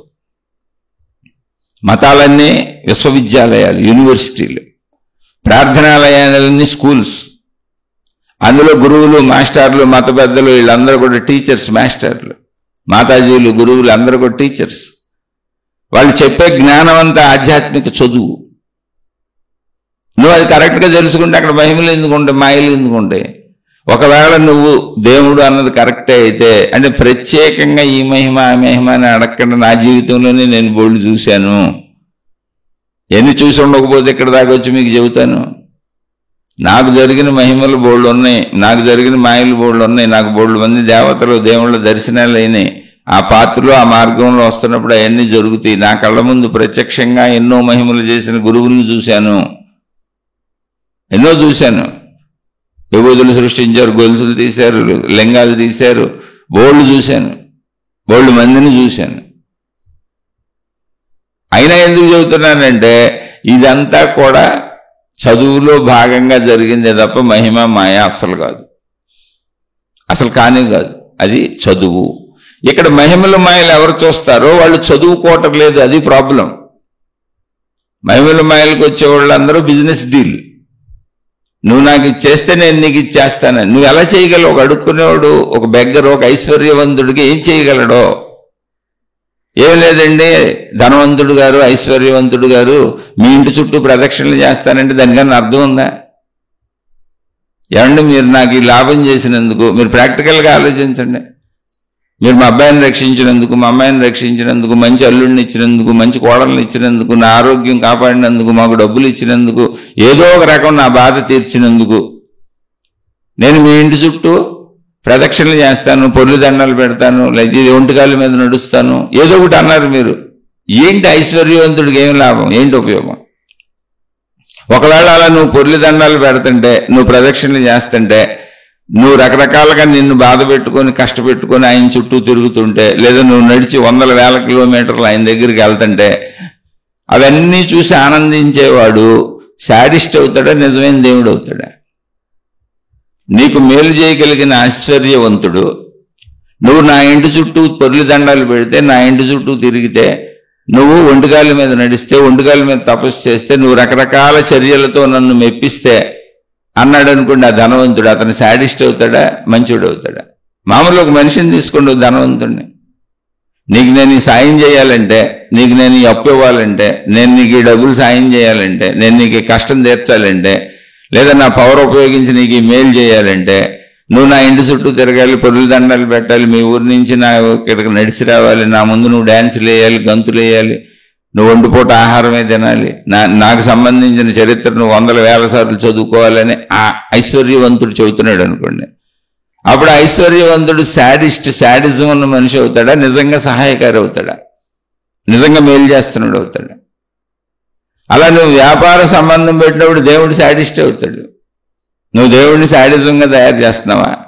మా దేవుడికి మొక్కుకోండి మీకు తీరిపోతాయి, మా దేవుడికి వచ్చేయండి మీకు తీరిపోతాయి, మా దేవుడు మహిమలు చేస్తాడు, మాయలు చేస్తాడు, మా గురువు మహిమలు చేస్తాడు, మాయలు చేస్తాడు, మా మాతాజీ మహిమలు చేస్తుంది, మాయలు చేస్తుంది, ఆ మతంలోంచి ఈ మతంలోంచి అందరూ మా మతంలోకి వచ్చేయండి అని లాగేసేవాళ్ళు అందరూ వాళ్ళ దేవుడిని శాడిస్ట్గా చూపిస్తున్నారా? ఒక అద్భుతమైనటువంటి సహృదయం కలిగిన, సద్భావనలు కలిగిన మంచి ప్రేమమూర్తిగా చూపిస్తున్నారు ఆ గురువుని కానీ, ఆ దేవుణ్ణి కానీ, ఆ మాతాజీని కానీ. ఆలోచించండి. వ్యాపార లావాదేవీ ఉంది, నువ్వేదో చేస్తే నీకేదో చేస్తాడంటే శాడిస్ట్ అయి ఉంటాడు. అదే చెబుతున్నా, అక్కడ దేవుడు శాడిస్ట్ కాదు, మతం శాడిస్ట్ కాదు, గురువు శాడిస్ట్ కాదు, మాతాజీ శాడిస్ట్ కాదు. అక్కడ వ్యాపార సంబంధం ఉండదు. నువ్వు కృతజ్ఞతతో భక్తితో చేస్తున్నావు. ఎందుకంటే వాళ్ళు జ్ఞాన సంపన్నులు కనుక, వాళ్ళు విద్య చెబుతున్నారు కనుక. మామూలు భౌతిక చదువుల్లోనే నువ్వు విద్యాలయానికి వెళ్ళినప్పుడు, భౌతిక చదువు చదువుకోవడానికి స్కూల్లో జాయిన్ అయినప్పుడు నువ్వే ఫీజులు కడతావు, నువ్వే డ్రెస్సులు యూనిఫాములు కొనుక్కొని కుట్టించుకుంటావు. నీ వల్లనే అక్కడ మాస్టర్లు బతుకుతారు. నువ్వు కట్టిన ఫీజుల వల్లనే అక్కడ స్కూల్ నిర్మాణాలు, బిల్డింగులు, అది వ్యాపారం వాళ్ళకి, నీకు చదువు వాళ్ళకి. ఆ స్కూలు నిర్వహించే వాళ్ళకేమో అది వ్యాపారం, నీకు చదువు. ఆ స్కూల్లో పాఠాలు చెప్పే మాస్టర్లకేమో అది జీవనోపాధి, బతుకు తెరువు, ఉద్యోగం, నీకు చదువు. వాళ్ళ బతుకు తెరువు, నీకు చదువు. అది ఏంటి, నువ్వు ఎదురు అన్నీ ఇచ్చి చదువుకుంటున్నావు. ఎందుకని? చదువుకి మూల్యం చెల్లిస్తున్నావు నువ్వు అక్కడ. నువ్వు కట్టే ఫీజులు, డబ్బులు ఇవన్నీ ఏంటంటే చదువుకు మూల్యం. అయితే చదువుకు మూల్యం ఎందుకు చెల్లించాల్సి వచ్చిందంటే చదువు చెబుతున్న వాళ్ళు జీవనోపాధి అదే కనుక. పాపం మాస్టర్లకు జీవనోపాధి కావాలి, వాళ్ళు బతకాలిగా. అందుకని వాళ్ళు ఆ వృత్తిని ఎంచుకున్నారు. అక్కడ మనం వాళ్ళని గౌరవించి డబ్బులు ఇచ్చి గౌరవిస్తాం, స్కూల్ని గౌరవిస్తాం, మాస్టర్ని గౌరవిస్తాం, వాళ్ళు పెట్టిన ప్రిన్సిపల్స్ అన్ని పాటిస్తాం, నియమాలు పాటిస్తాం, ఆ విధానాల ప్రకారమే చదువుకుంటాం. ఏంటి, డబ్బులు కట్టి ఎదురు డబ్బులు ఇచ్చి అంత గౌరవించేది ఎందుకు? జ్ఞానం కోసం, విద్య కోసం. విద్య చెప్పేవాడిని గౌరవిస్తాం, విద్యాలయం నిర్మించిన వాడిని గౌరవిస్తాం. అలా గౌరవించు. ఆ గౌరవ భావంతో దేవుణ్ణి అనుసరించు, మతాన్ని అనుసరించు, మార్గాన్ని అనుసరించు, దేవుణ్ణి అనుసరించు, గురువుని అనుసరించు, మాతాజీని అనుసరించు, జ్ఞాన గ్రంథాన్ని అనుసరించు, ఏదైనా చేసుకో. గౌరవ భావం, కృతజ్ఞత భావం. ఎందుకంటే నేను చదువుకుంటున్నాను కనుక. కానీ ఇక్కడ అలా కాదు. నా జబ్బు నయం చేసావు కనుక, నాకు చక్కటి పెళ్ళాన్ని ఇచ్చావు కనుక, నా మొగుడు నా మాట వినేటట్టే చేసావు కనుక, నా పిల్లలు నా కంట్రోల్లోనే ఉండేటట్టు చేసావు కనుక, ప్రపంచం అంతా నాకు వశీకరణం అయిపోయేటట్టు వశీకరణ మంత్రాలు నాకు నేర్పి అవి వశీకరణం అయ్యేలా చేసేసిన వశీకరణ దేవుడు కనుక ఇలా పెట్టుకున్నావు అనుకో, అప్పుడు ఆ దేవుడు సాటిస్ట్ అవుతాడు. స్కూల్లో పాఠాలు చెప్పినటువంటి మాస్టర్లు ఎవరున్నారో వాళ్ళందరూ కూడా గురువులు, మాతాజీలు అంటాడు. జ్ఞానము నేర్పుతున్నారు కనుక కృతజ్ఞత చూపించు. ఆ కృతజ్ఞతలు ఏదైనా చేయొచ్చు, అది నీ ఇష్టం. మళ్ళీ అది భక్తి. నువ్వు అక్కడ కృతజ్ఞతే, వ్యాపార సంబంధం కాదు, లావాదేవీ అసలు కాదు. కృతజ్ఞత. ఆ కృతజ్ఞత నువ్వు ఏమేం చేయ, నీ ఇష్టం. అది నువ్వు ప్రదక్షిణాలు చేస్తావా, పొర్లి దండాలు పెడతావా, ఒంటికాయల మీద నడుస్తావా, డబ్బులు ఇస్తావా, నీ ఇష్టం. అది ఏ మొక్కులు మొక్కుంటావో నీ ఇష్టం. కానీ కృతజ్ఞత అని తెలుసుకో, లాభాపేక్షతో కాదు. నాకు ఇది జరిగింది కనుక నీకు ఇది చేస్తున్నాను కాదు. ఐశ్వర్యవంతుడికి దగ్గర ఎప్పటికీ ఏమీ చేయలేడు. నా చేసినట్టు అవదు. ఐశ్వర్యవంతుడు ఇంటి చుట్టూ తిరిగితే ఐశ్వర్యవంతుడికి ఏం ఉపయోగం? ఐశ్వర్యవంతుడికి నువ్వు ఏం చేసినా, నువ్వు చేసేదంతా నీ దగ్గర నీ శరీరానికి సంబంధించిన పొర్లి దండాలు పెడితే ఆయనకేం ఉపయోగం? నువ్వు నడిచి వెళ్తే ఆయనకేం ఉపయోగం? అలా నువ్వు ఎప్పటికీ ఆ ఘనుడికి నువ్వేమీ చేయలేవని తెలుసుకో. ఆ ఘనుడు అన్నీ చేశాడు కనుక కృతజ్ఞతగా ఉండు. అది చదువు, విద్య నేర్చుకుంటే కృతజ్ఞత వస్తుంది. నిజమైన చదువు చదివితే కృతజ్ఞత వస్తుంది. మాయలు మహిమలు అజ్ఞానంలో పడతాయి. ఇది అట్రాక్షన్. ఓకే, మాయలు మహిమలు ఉన్నాయి, కొన్ని అట్రాక్షన్ ఉంది. మరి ప్రపంచం అంతా ఎందుకు ఇన్ని కష్టాలు ఉన్నాయి? నేను అసలు ఎవరిని ఏమంటలా, తర్కబద్ధంగా ఆలోచించండి అంట. నా జీవితంలో నాకు జరిగిన మహిమలు మాయలే బోల్డ్ ఉన్నాయి, కానీ అది ఆధ్యాత్మిక చదువు అని నాకు తర్వాత అర్థమైంది. అందుకే చెబుతున్నా. మీకు అర్థం అవ్వాలంటే మీరు అక్కడ దాకా వెళ్ళాలి. నేను దేన్ని మహిమ అనుకున్నాను, నేను దేన్ని మాయ అనుకున్నాను అంటే, నాకేదో లాభాపేక్ష ఉన్నంతకాలం, నేను దాన్ని ఆశిస్తున్నంతకాలం, నాకేదో కరుణ కావాలి, నా మీద ఏదో దయ కావాలని నేను భావించుకుంటున్న నా మనోలోకంలో నేను కొట్టుకుంటున్నంతకాలం, నా కోరికలు ఉన్నంతకాలం మాయలు మహిమలకి నేను ఆకర్షితుడినయ్యా. అప్పుడు అది జరిగినట్టుగా నేను భావించుకుంటున్నా. నా జబ్బు తగ్గిపోతే నా దేవుడు చేశాడు అనుకున్నా, నేను అనుకున్న సమయానికి డబ్బులు వస్తే నా దేవుడు ఇచ్చాడు అనుకుంటున్నా, నా గురువు ఇచ్చాడు అనుకుంటున్నా. అలా అందరికీ ఆపాదించుకుంటున్నా. ఈ ఆపాదించుకునే దానిలో నా మొత్తం జీవితంలో నేను అనుకున్నవన్నీ జరిగినాయా అంటే అస్సలు జరగలేదు. ఓ 10% జరిగినాయి, 90% నేను కొట్టుకుంటా, నేనే ప్రయత్నించుకుంటా జరిగా. ఈ 10% కూడా పరిశీలిస్తే జరగలేదు. పరిశీలిస్తే అవన్నీ కూడా జరిగేవే జరిగినాయి, జరగవలసినవే జరిగినాయి, జరగకూడనివి ఏవి జరగలేదు, ఎవరు జరపలేరు కూడా. అదే రమణ భగవానులు లాంటి మహాత్ములు అద్భుతంగా చెప్పినటువంటి విషయం ఏంటి? పూర్ణాత్మ జ్ఞానాన్ని పొందిన వ్యక్తి అంటే ఆధ్యాత్మిక చదువులో ఇక సంపూర్ణం, అంతకంటే ఆధ్యాత్మిక చదువు లేదు, ఆత్మజ్ఞాన చదువు లేదు. ఆధ్యాత్మిక చదువు, ఆత్మజ్ఞాన చదువు ఎవరు పూర్తిగా చదువుకుంటారో వాళ్ళు జ్ఞానమే అయిపోతారు, వాళ్ళు అదే అయిపోతారు, వాళ్ళు ఆ శక్తి అయిపోతారు, ఆ జ్ఞానం అయిపోతారు. ఏ చదువు చదివారో అది వాళ్ళే అయిపోతారు. అది లాస్ట్ స్టేజ్. ఆ స్థితికి వెళ్ళినటువంటి రమణ భగవానులు లాంటి మహాత్ములు ఏం చెప్పారు అంటే, కర్త వారి వారి ప్రారబ్ధ కర్మానుసారము జీవులను ఆడించును, జరగవలసినది జరిగియే తీరును, ఎవరు ఎంత అడ్డు పెట్టినను. అంటే ఇది జరగకూడదు అని ఎవరు ఎంత అడ్డం వెళ్ళిపోయి ప్రయత్నించినా జరగవలసినది జరిగియే తీరును, దానిని ఆపలేరు. జరగకూడనిది జరుగునే జరగదు, ఎవరు ఎంత ప్రయత్నించినను. నువ్వు ఎంత ప్రయత్నమైన చేయి, తలకిందులుగా చేయి, అది జరగకూడదు అనేది సృష్టి నిర్ణయం, విశ్వశక్తి నిర్ణయం అయితే అది జరగనే జరగదు. అంటే కర్త అనే పదం వాడారు ఆయన. అక్కడ దేవుడు అనలేదు, ఇంకొకళ్ళు అనలేదు, ఇంకొకళ్ళు కర్త. అంటే మనం నేను కర్తను అనుకుంటాం కదా, నువ్వు కర్తవు కాదు అని కూడా చక్కగా చెప్పారు అందులో. మొత్తం సృష్టికి కర్త అనేది ఒకటి ఉంది అని. కర్త ఉన్నాడు, కర్త ఉన్నది, అలా స్త్రీ పుంలింగాలు కూడా వాళ్ళ ఆయన కర్త అంతే. జరగకూడనిది జరుగునే జరగదు, ఎవరు ఎంత జరపాలని ప్రయత్నించినా. జరగవలసినది జరిగే తీరును, ఎవరు ఎంత అడ్డం పడినా. అది ఎవరి జీవితంలో అయితే ఇక్కడ అణువు కదలటం కాడి నుంచి మొత్తం చెప్పారు. కర్మలు ఈశ్వరాధీనములు కనుక ఊరుకుండుట ఉత్తమం. ఇక్కడ ఈశ్వర అన్నప్పుడు ఒక రూపం, ఒక దేవుడి గురించి ఆయన చెప్పట్లా. కర్త అని ఎవరిని అన్నారు, అక్కడ ఈశ్వర అనే పదం వాడారు. అయితే ఇక్కడ ఆయన పదాలు ఎందుకు వాడారంటే అసలు ఒక సామాన్య మానవుడికి చెబుతున్నారు ఆయన.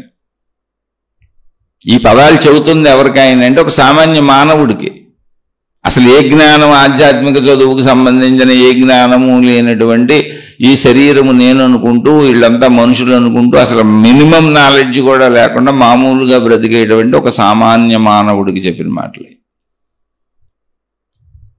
కర్మలు ఈశ్వరాధీనములు.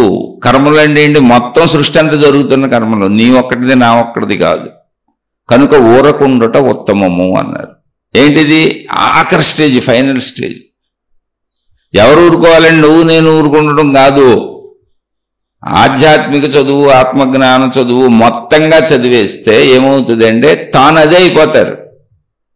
ఆధ్యాత్మిక చదువు, ఆత్మజ్ఞాన చదువు దేని గురించి ఉంది?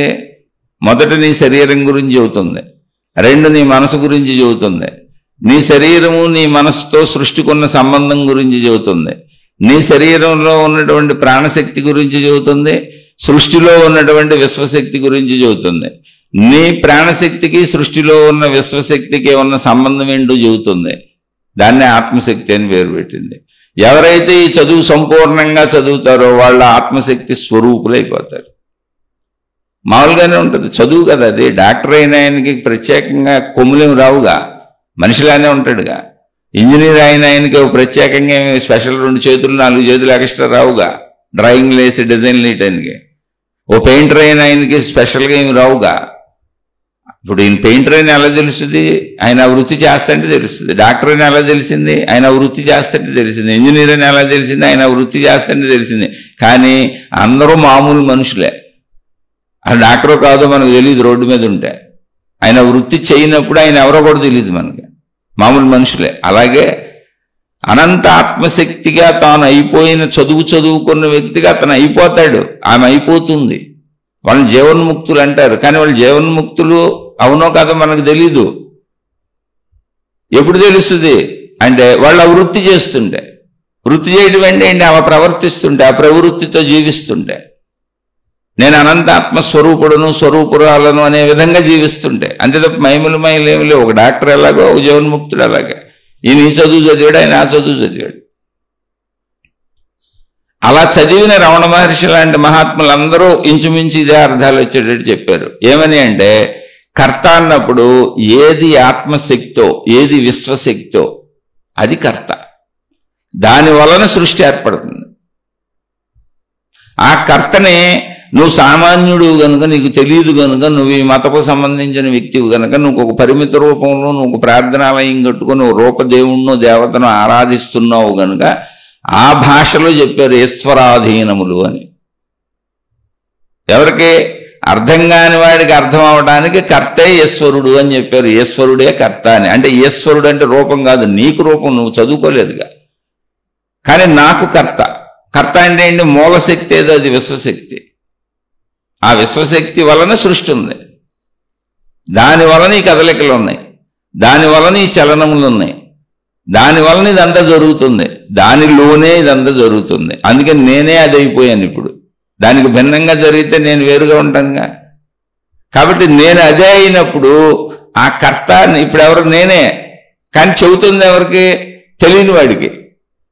తన విషయం వచ్చినప్పుడు చెప్పారు, కర్తను నేనే, అనంత ఆత్మశక్తి స్వరూపుడును నేనే అన్నారు. కర్తను నేనే అన్న, అనంత ఆత్మశక్తి స్వరూపుడును నేను, ఈ శరీరం నేను కాదు అని నిర్భయంగా నిర్మమాటంగా చెప్పారు. శరీరాన్ని వైద్యం చేయించుకోవడానికి ఆపరేషన్లు చేసి కత్తులతో కోస్తుంటే నాకు ఎటువంటి మత్తు ఇవ్వక్కర్లేదు, మీరు కోసుకోవచ్చు అని చెప్పారు. ఎందుకని అది నేను కానప్పుడు దాన్ని కోస్తే నాకు వచ్చిన బాధ ఏంటి? ఓ వంకాయని కోసాం, ఓ సొరకాయని కోసాం, ఓ బీరకాయని కోసాం, రోజు వండుకు తిన్నాం.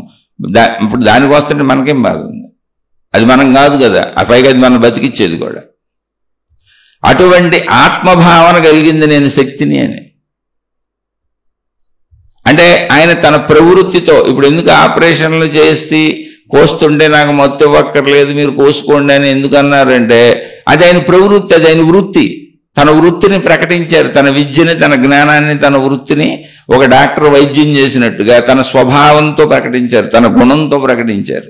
అందువలన ఆధ్యాత్మిక చదువు, ఆత్మజ్ఞాన చదువు నమ్మబడుతుంది. అంతే తప్ప మహిమలు ఉన్నాయి, మాయలు ఉన్నాయి, ఇలా చేయి తిప్పేసుకొని నాది నేనే తగ్గించేసుకుంటాను జబ్బు అని అసలు అలా ఉంటే ఆయనకి జబ్బే రాదుగా. ఇప్పుడు ఈ మహిమలు మాయలు చేసేవాళ్ళకి అసలు జబ్బులు రాకుండా ఉన్నాయా? పరిశీలించండి. ఈ మాయలు మహిమలు చేసేవాళ్ళకి శరీరాలు శిథిలం అవ్వకుండా ఉన్నాయా? వృద్ధాప్యం రాకుండా ఉందా? జుట్టు తెల్లబడకుండా ఉందా? పళ్ళు ఓడకుండా ఉన్నాయా? కంటి చూపు తగ్గకుండా ఉందా? మన శరీరంలో వచ్చిన మార్పులు వాళ్ళ శరీరాల్లో రాకుండా ఉన్నాయా? ఏం జరగలేదు. దేన్ని మహిమలు అంటున్నారు? అయితే మహిమలను మాయలు మీరు అంటాం, నేను తప్పంటలా. చదువుకోలేదు కాబట్టి మీరు అంటున్నారు, చదువుకుంటే అనరు అని చెబుతున్నారు. అందుకని అవి లేవు. అవి ఎండమావుల్లో నీళ్లు. ఎండమావులు అనేవి ఒకటి ఉంటాయి, సూర్యకిరణాలు అలా నేల మీద పడి రిఫ్లెక్ట్ అయ్యి దూరం నుంచి సూర్యకిరణం వెలుగు మనకలా నీటి వలె కనపడుతున్నది అన్న జ్ఞానం తెలిసిన వాళ్ళు అందులో నీళ్లు తాగుదామని అలరు. అదేంటి? చదువు, అది విద్య. అది తెలియాలంటే విద్య తెలుసుకోవాలి, అదే జ్ఞానం. అది తెలియని వాళ్ళు నీళ్లున్నాయి దొరుకుతాయని వెళ్తారు. అలా చాలా జంతువుల్లో కోతులు అనేటువంటి జంతువులు మంచి వేసవి కాలంలో నీటి కోసం అలా వెతుక్కుంటూ ఎండమావుల దగ్గరికి వెళ్ళి ఇంకా ముందు ఉన్నాయి, ఇంకా ముందు ఉన్నట్టుగా కనపడతా ఉంటుంది అది దగ్గరికి వెళ్తే మంచి ఎండాకాలంలో. అలా జంతువులు వెంబడిస్తాయి, అలా వెంబడించి కొంచెం చనిపోతూ ఉంటాయి. అందుకని పూర్వీకులు పెద్దలు చెప్పారు, ఎండమావుల్లో నీళ్లు దాగాని పోలికలు ఇచ్చారు. లేదా అది మనకెలా తెలుసు? దాన్ని ఒక సామెతగా చేశారు, ఒక పోలికగా చేశారు. ఎప్పటికీ నీళ్లు తాగలేవు, దాన్ని వెనకబడితే పోతావు అంతే. మాయలో మహిమలు ఎండమావుల్లో నీళ్లు అంటే నువ్వు పోక తప్పదు, పోతావు గ్యారంటీగా పోతావు. నీకు ఇప్పుడు జరిగింది అని అనిపించింది ఏదైనా ఉంటే, మళ్ళీ చెబుతున్నా, ప్రతి విషయంలోనూ ప్రపంచంలో బతికే అందరికీ జరగటం ఉంటుంది, జరగకపోవటం ఉంటుంది. జరిగినవన్నీ నువ్వు మాయలు మహిమల అకౌంట్లో వేసుకుంటున్నావు, జరగనివన్నీ నువ్వు నీ దురదృష్టం, నీ గ్రహచారం, నీ వాస్తు, నీ జాతకం, నీ జ్యోతిష్యం వాటిలో పడేస్తున్నావు. మళ్ళీ వాటిని సరి చేసుకుందని వాళ్ళ చుట్టూ తిరుగుతున్నావు. అంతే తప్ప ఎప్పటికీ చదువుకోవట్లా. ఇప్పుడు నా చుట్టూ ఎన్ని వందల వేల మందిని చూస్తున్నాను, పాప అందరూ అలాగే ఉన్నారు. ఎందుకని? చదవాలంటే నువ్వు కష్టపడాలి, అది ప్రాబ్లం. మనిషిలో ఉన్నటువంటి దుర్బలత, బలహీనత, స్వార్థపరాయణత్వం ఎంత దారుణంగా ఉంది అంటే, భౌతికంలో మోసాలు, కుట్రలు, కుతంత్రాలు, అన్యాయాలు ఎలా చేస్తున్నారో అలాగే ఒక గురువు దగ్గర, ఒక మాతాజీ దగ్గర, ఒక దేవుడి దగ్గర కూడా ఆ శక్తిని లాగేద్దాం, వాడేసుకుందాం అనుకుంటున్నారు. మొక్కులు మొక్కేసుకొని ఏదో చేసేసి దేవుడే రక్షించే కాపాడే అనేది స్వార్థపరత్వం. వాడేసుకుందాం అనుకుంటున్నారు. ఇస్తే వాడుకోండి, నేను వద్దంట్లా, దేవుణ్ణి ఇచ్చేయట్లేదు, నీ స్వార్థం. సృష్టి నియమాలు ఎలా తప్పుతాయి? ఇప్పుడు సృష్టి శక్తి ఏది ఉందో, సృష్టిని తయారు చేసింది ఆ దేవుడు అయితే, నీ కోసం నా కోసం మన ఇద్దరి కోసం మనం భజన చేశామని మన ఇద్దరి కోసం ఆ సృష్టి నియమాలను తప్పించేస్తాడా? అనంత సృష్టి నియమాలను తప్పించేస్తాడా? తప్పించేస్తే దేవుడు దేవత అవుతుంది. అప్పుడు సృష్టి ఏమైపోద్ది? సృష్టిలో బ్యాలెన్సింగ్ ఏమైపోద్ది? సృష్టి యొక్క పద్ధతి ఏమైపోద్ది, నీ వరకే నువ్వు ఆలోచించుకుంటున్నావు కాబట్టి నీకు ఎప్పటికీ నీకు ఇది అర్థం కాదు. అందుకే ఆధ్యాత్మిక చదువుకుంటే మహిమలో మాయలు లేవని తెలుస్తుంది. మహిమలో మాయలు ఉన్నాయని అనుకుంటున్న వాళ్ళందరూ కూడా మా ఆధ్యాత్మిక చదువు చదవని వాళ్ళు. సూక్ష్మంలో మోక్షం కొట్టేద్దాం, లంచాలు తీసుకుంటారు. ఎందుకు? ఉద్యోగంలో వచ్చే జీతం కాకుండా లంచాలు కావాలి. ఎందుకు కావాలి? ఎక్కువ డబ్బు కావాలి, నాకు ఎక్కువ లగ్జరీస్ కావాలి. మోసాలు చేస్తారు, అన్యాయాలు చేస్తారు, కుట్రలు చేస్తారు, కుతంత్రాలు చేస్తారు, వ్యభిచారాలు చేస్తారు, తాగుడు, పేకాట, జోదం, రకరకాల వ్యసనాలకు వెళ్తారు. మొత్తంగా చెడులు చేస్తారు. ఎందుకు? వాళ్ళకి ఏదో కావాలని, వాళ్ళు ఏదో పొందేయాలని. ఆ చెడు చేసేటప్పుడు అంతకర్మ అనుభవిస్తాము, ఈ చెడు నుంచి తప్పించుకోలేమని తెలిసినోడు ఎవడేం చేస్తాడా? మరి చెడు చేస్తున్న వాళ్ళందరూ ఎందుకు చేస్తున్నారు? నేను తప్పించుకోగలను, అసలు నా చెడుని ఎవరో చూడలేదు, ఇక్కడ ఏ కర్మ సిద్ధాంతం లేదు, నాకు ఎటువంటి ఇబ్బంది రాదు అనే అజ్ఞానంలో ఉన్నారు కనుక. కానీ కర్మ సిద్ధాంతం ఏం చెబుతుందో తెలుసా? నువ్వేం చేసావో అది అనుభవించాల్సిందే అని చెబుతుంది. అది చదువు, మళ్ళీ ఆధ్యాత్మిక చదువు. అది నువ్వేం చేసావో అది అనుభవించాల్సిందనే సిద్ధాంతాన్ని నడిపేది ఎవరో? నీ దేవుడు, నీ దేవతే. నీ జ్ఞాన గ్రంథాలు చెప్పేది అదే, నీ మతం చెప్పేది అదే. మళ్ళీ ప్రత్యేకంగా అప్పుడు మరి నిన్ను ఎలా రక్షిస్తాడు? నీ కర్మ సిద్ధాంతం ప్రకారం నీకు వచ్చిన కష్టాలు, నష్టాలు, బాధలు, కన్నీళ్లు, ఇబ్బందులు అన్నీ నీ కర్మ సిద్ధాంతం ప్రకారం వచ్చినాయిగా. నీకు అవి ఇచ్చింది ఆ దేవుడేగా. ఈ సృష్టి శక్తి ఏదో, విశ్వశక్తి ఏదో, దేన్ని నువ్వు దేవుడు అని నమ్ముతున్నావో, ఈ సృష్టికి దేన్ని కారణాన్ని అని నువ్వు దేనికి దేవుడు దేవత అని పేరు పెట్టుకున్నావో, ఈ విధానాన్ని నడుపుతుంది కూడా వాళ్ళేగా. నువ్వేమంటున్నావు? రికమెండేషన్ లాగా నా వరకు మార్చామంటున్నావు. ఎందుకని అంటున్నావు అంటే నువ్వు చదువుకోలేదు కనుక. మొత్తం విశ్వశక్తి విధానం, సృష్టి శక్తి విధానం మొత్తం సృష్టి దేవుడికి సంబంధించిందే. నాకు ఫేవరబుల్గా ఎందుకు చేస్తారు? నాకు ఫేవరబుల్గా చేస్తే ఇంకోళ్ళకి అన్యాయం జరిగిపోద్ది కదా అనేటువంటి విఘ్నత నీలో లేదు. నీ స్వార్థం, నీ లోభత్వం, నీ ఆశ, నీ కోరిక, ఎలా అయినా ఇందులోంచి తప్పించుకోవాలనేటువంటి నీ ఆకాంక్ష, నీ విచక్షణ జ్ఞానాన్ని చంపేస్తున్నాయి. అందుకని నువ్వు ఎలాగోలా ఏదో ఒకటి మొక్కులు మొక్కేసి కడుగుతానంటున్నావు. కాదు, అవి కృతజ్ఞతగా చెల్లించు. కానీ సృష్టి నియమాలు మారవు అనేది నీకు చదువుకుంటూ తెలుస్తుంది. ఎందుకు మారవు అంటే ఏ దేవుణ్ణి నేను ఆరాధిస్తున్నానో, ఏ దేవుణ్ణి నేను అనుసరిస్తున్నానో, ఏ దేవుణ్ణి నేను దేవుడు అనుకొని పూజించుకుంటూ రక్షించమని కోరుకుంటున్నాను, సృష్టి మొత్తానికి ఆయనే దేవుడు. ఆయుషం మర్చిపోబాకండి. అయినప్పుడు నీ ఒక్కడికి నా ఒక్కడికి ఎందుకు, నీ ఒక్కదానికి నా ఒక్కదానికి ఎందుకు చేస్తాడు? చేస్తే అందరికీ చేస్తాడు. అందరికీ గాలి అవసరం కాబట్టి గాలి పెట్టడం జరిగింది, అందరికీ నీరు అవసరం కాబట్టి ఇవ్వటం జరిగింది, అందరికీ సూర్యరశ్మి అవసరం కాబట్టి ఇవ్వటం జరిగింది, అందరికీ ఆహార పదార్థాలు అవసరం కాబట్టి ఇవ్వటం జరిగింది, అందరూ భూమి మీదే బతకాలి కాబట్టి భూమిని ఉంచడం జరిగింది. అందరికీ ఏం అవసరం అవన్నీ ప్రకృతిలో ఉన్నాయి. అవన్నీ అందరికీ ఎక్కువలే. ప్రత్యేకంగా ఒకటి గాలి ఎక్కువ, గాలి తక్కువ, ప్రత్యేకంగా ఒకటి సూర్యుడు ఎక్కువ, సూర్యుడు తక్కువ లేవు. పంచభూతాలు సృష్టి మొత్తం ఈక్వల్గా నడుస్తుంది. మనకే కాదు, జంతువులు, వృక్షాలు మొత్తం అందరికీ ఈక్వల్గా ఉంది. సృష్టిలో ఉన్న అన్నిటికీ అన్ని ఈక్వల్గా సమానంగా ఉన్నాయి. ఇవ్వబడినాయి, దేనికి ఏది అవసరం అది ఇవ్వబడినాయి. అప్పుడు ప్రత్యేకంగా నీకు ఎలా జరుగుతుంది? నీ ప్రత్యేకత ఏంటి? నువ్వు ఈ సృష్టిలో కలిసిపోకుండా, ఈ అనంత ఆత్మశక్తిలో కలిసిపోకుండా, ఈ సృష్టి భావంలో పోని అనంత ఆత్మశక్తి ఎరుక నీకు లేదు. పోని అంత జ్ఞానం, ఆధ్యాత్మిక చదువుకోలేదు నువ్వు. కనీసం అందరూ నాలాంటి మనుషులే అనుకోకుండా, అన్ని నాలాంటి జీవులే అనుకోకుండా, అందరికీ నాలాగే అందించబడిందే వాడుకుంటున్నాం అనుకోకుండా, ఆడిది లాగేసుకుంటా, ఈడిది లాగేసుకుంటా, ఇళ్ళ మోసం చేస్తా, అళ్ళ మోసం చేస్తా అనుకొని, నీకు నువ్వు పరిమితంగా భావించుకొని నిన్ను నువ్వు అజ్ఞానంలో ఉంచుకున్నావు తప్ప, కొంచెం ఆలోచిస్తే మనకే అర్థమైపోతుందిగా అందరూ నాలాంటి మనుషులే, అన్ని నాలాంటి జీవులే అని. అదే చెప్పింది ఆధ్యాత్మికత. జ్ఞాన గ్రంథాలన్నీ ఏం చెబుతున్నాయి? అందరూ నీలాంటి వాళ్ళే, అన్ని నీలాంటివి. అసలు సృష్టి శక్తి మొత్తం ఏకశక్తి అని చెబుతుంది. ఇంకా ముందుకెళ్తే అంత దూరం నువ్వు వెళ్ళకపోతే కనీసం అందరు నాలాంటి వాళ్ళే అని అదే బోధిస్తుంది. నువ్వు మోసం చేయొద్దు, తప్పు చేయొద్దు, అన్యాయం చేయొద్దు, మంచిగా ఉండమని బోధిస్తుంది. ఆ బోధల కోసం రా దేవుడి దగ్గరికి, ఆ బోధల కోసం రా గురువు దగ్గరికి, ఆ బోధల కోసం రా మాతాజీ దగ్గరికి, ఆ బోధలు, ఆ జ్ఞానం కోసం రా మతంలోకి, మార్గంలోకి. నీకు ఏది నచ్చితే అందులోకి వెళ్ళు. ఆ జ్ఞానం గ్రహించి జీవించు. కాదు నువ్వు వ్యాపారం కోసం వస్తే మాయలు మహిమలు అంటావు, అవి లేవు అంటున్నాను నేను. ఎందుకని? చదువుకుంటే అర్థమైపోద్ది. డాక్టర్ మహిమేం చేయట్లా, ఇంజనీర్ మహిమేం చేయట్లా, చదువుకుంటే అర్థమైపోద్ది. ఇప్పుడు సోదరు అడిగారు, ఇప్పుడు ఈ నామజపాలు మంత్రజపాలు ఈ మహిమలు ఈ సాధనలో కూడా వాళ్ళు ఏమన్నా చదువుకునే అవన్నీ చేస్తున్నారేమో అని. చదువుకొని చేసినప్పుడు డాక్టరే కదా, అప్పుడు అది మామూలే కదా. మహిమ నీకు కదా, చదువు లేనుడికి కదా. కాబట్టి చదువుకుంటే అది మహిమ కాదు. నేను చదువుకుంటే వెళ్తున్నాను కాబట్టి మహిమలు మాయలు లేవు, మీరు కూడా చదువుకోండి అంటున్నా. మేము చదువుకోము, మహిమలు మాయలే కావాలి మాకు అంటే మీరు ఎప్పుడు అజ్ఞానంలోనే ఉంటారు, ఎండమావుల్లో నీళ్లు తాగాలనుకుంటున్నారు, అది ఎప్పటికీ కుదరదు అంటున్నా. లేదండి మహిమలు మేము చూసాం, మాయలు మేము చూసాం, అనేక మంది మహిమలు మాయలు చేశారు, చేస్తున్నారు, గత చరిత్రలో ఉన్నాయి, పురాణాల్లో ఉన్నాయి, ఇతిహాసాల్లో ఉన్నాయి, అనేక మంది చేశారు, కథలు ఉన్నాయి, అనేక మత గ్రంథాలు చెబుతున్నాయి. ఇప్పుడు కూడా బోల్డ్ మంది చేస్తున్నారు. రోజు స్టేజీల మీద చెప్పే అయ్యే కాళ్ళు లేని వాళ్ళని నడిపిస్తున్నాం, కిడ్నీలు లేని వాళ్ళని కాపాడేసాం, కిడ్నీలు బాగు చేసాం మహిమలతో, క్యాన్సర్లు తగ్గించేసాం, చచ్చిపోయిన వాళ్ళని లేపేశాం అని మహిమల స్టేజీల మీద బహిరంగంగా అద్భుత మహిమలు ప్రకటించే వాళ్ళు అందరూ కూడా మీ దగ్గర డబ్బులు తీసుకుంటున్నారు. ప్లస్ వాళ్ళకి జబ్బులు వస్తున్నాయి. వాళ్ళ జుట్లకు రంగులు వేసుకొని మంచి మంచి సూట్లు బూట్లు వేసుకొని మేకప్లు వేసుకొని మీ దగ్గరకు వస్తున్నారు. వాళ్ళ మొత్తం జీవితాన్ని పరిశీలిస్తే వాళ్ళ కుటుంబాలు చిన్న భిన్నం అయిపోయి ఉన్నాయి. వాళ్ళ భార్య పిల్లలు, వాళ్ళ భర్త పిల్లలు, వాళ్ళ కుటుంబాలు అన్ని చిన్న భిన్నం అయిపోయి ఉన్నాయి. కానీ దేవుడి పేరు మీద వాళ్ళు బతికేస్తున్నారు. మీరు అవి పరిశీలించట్లా.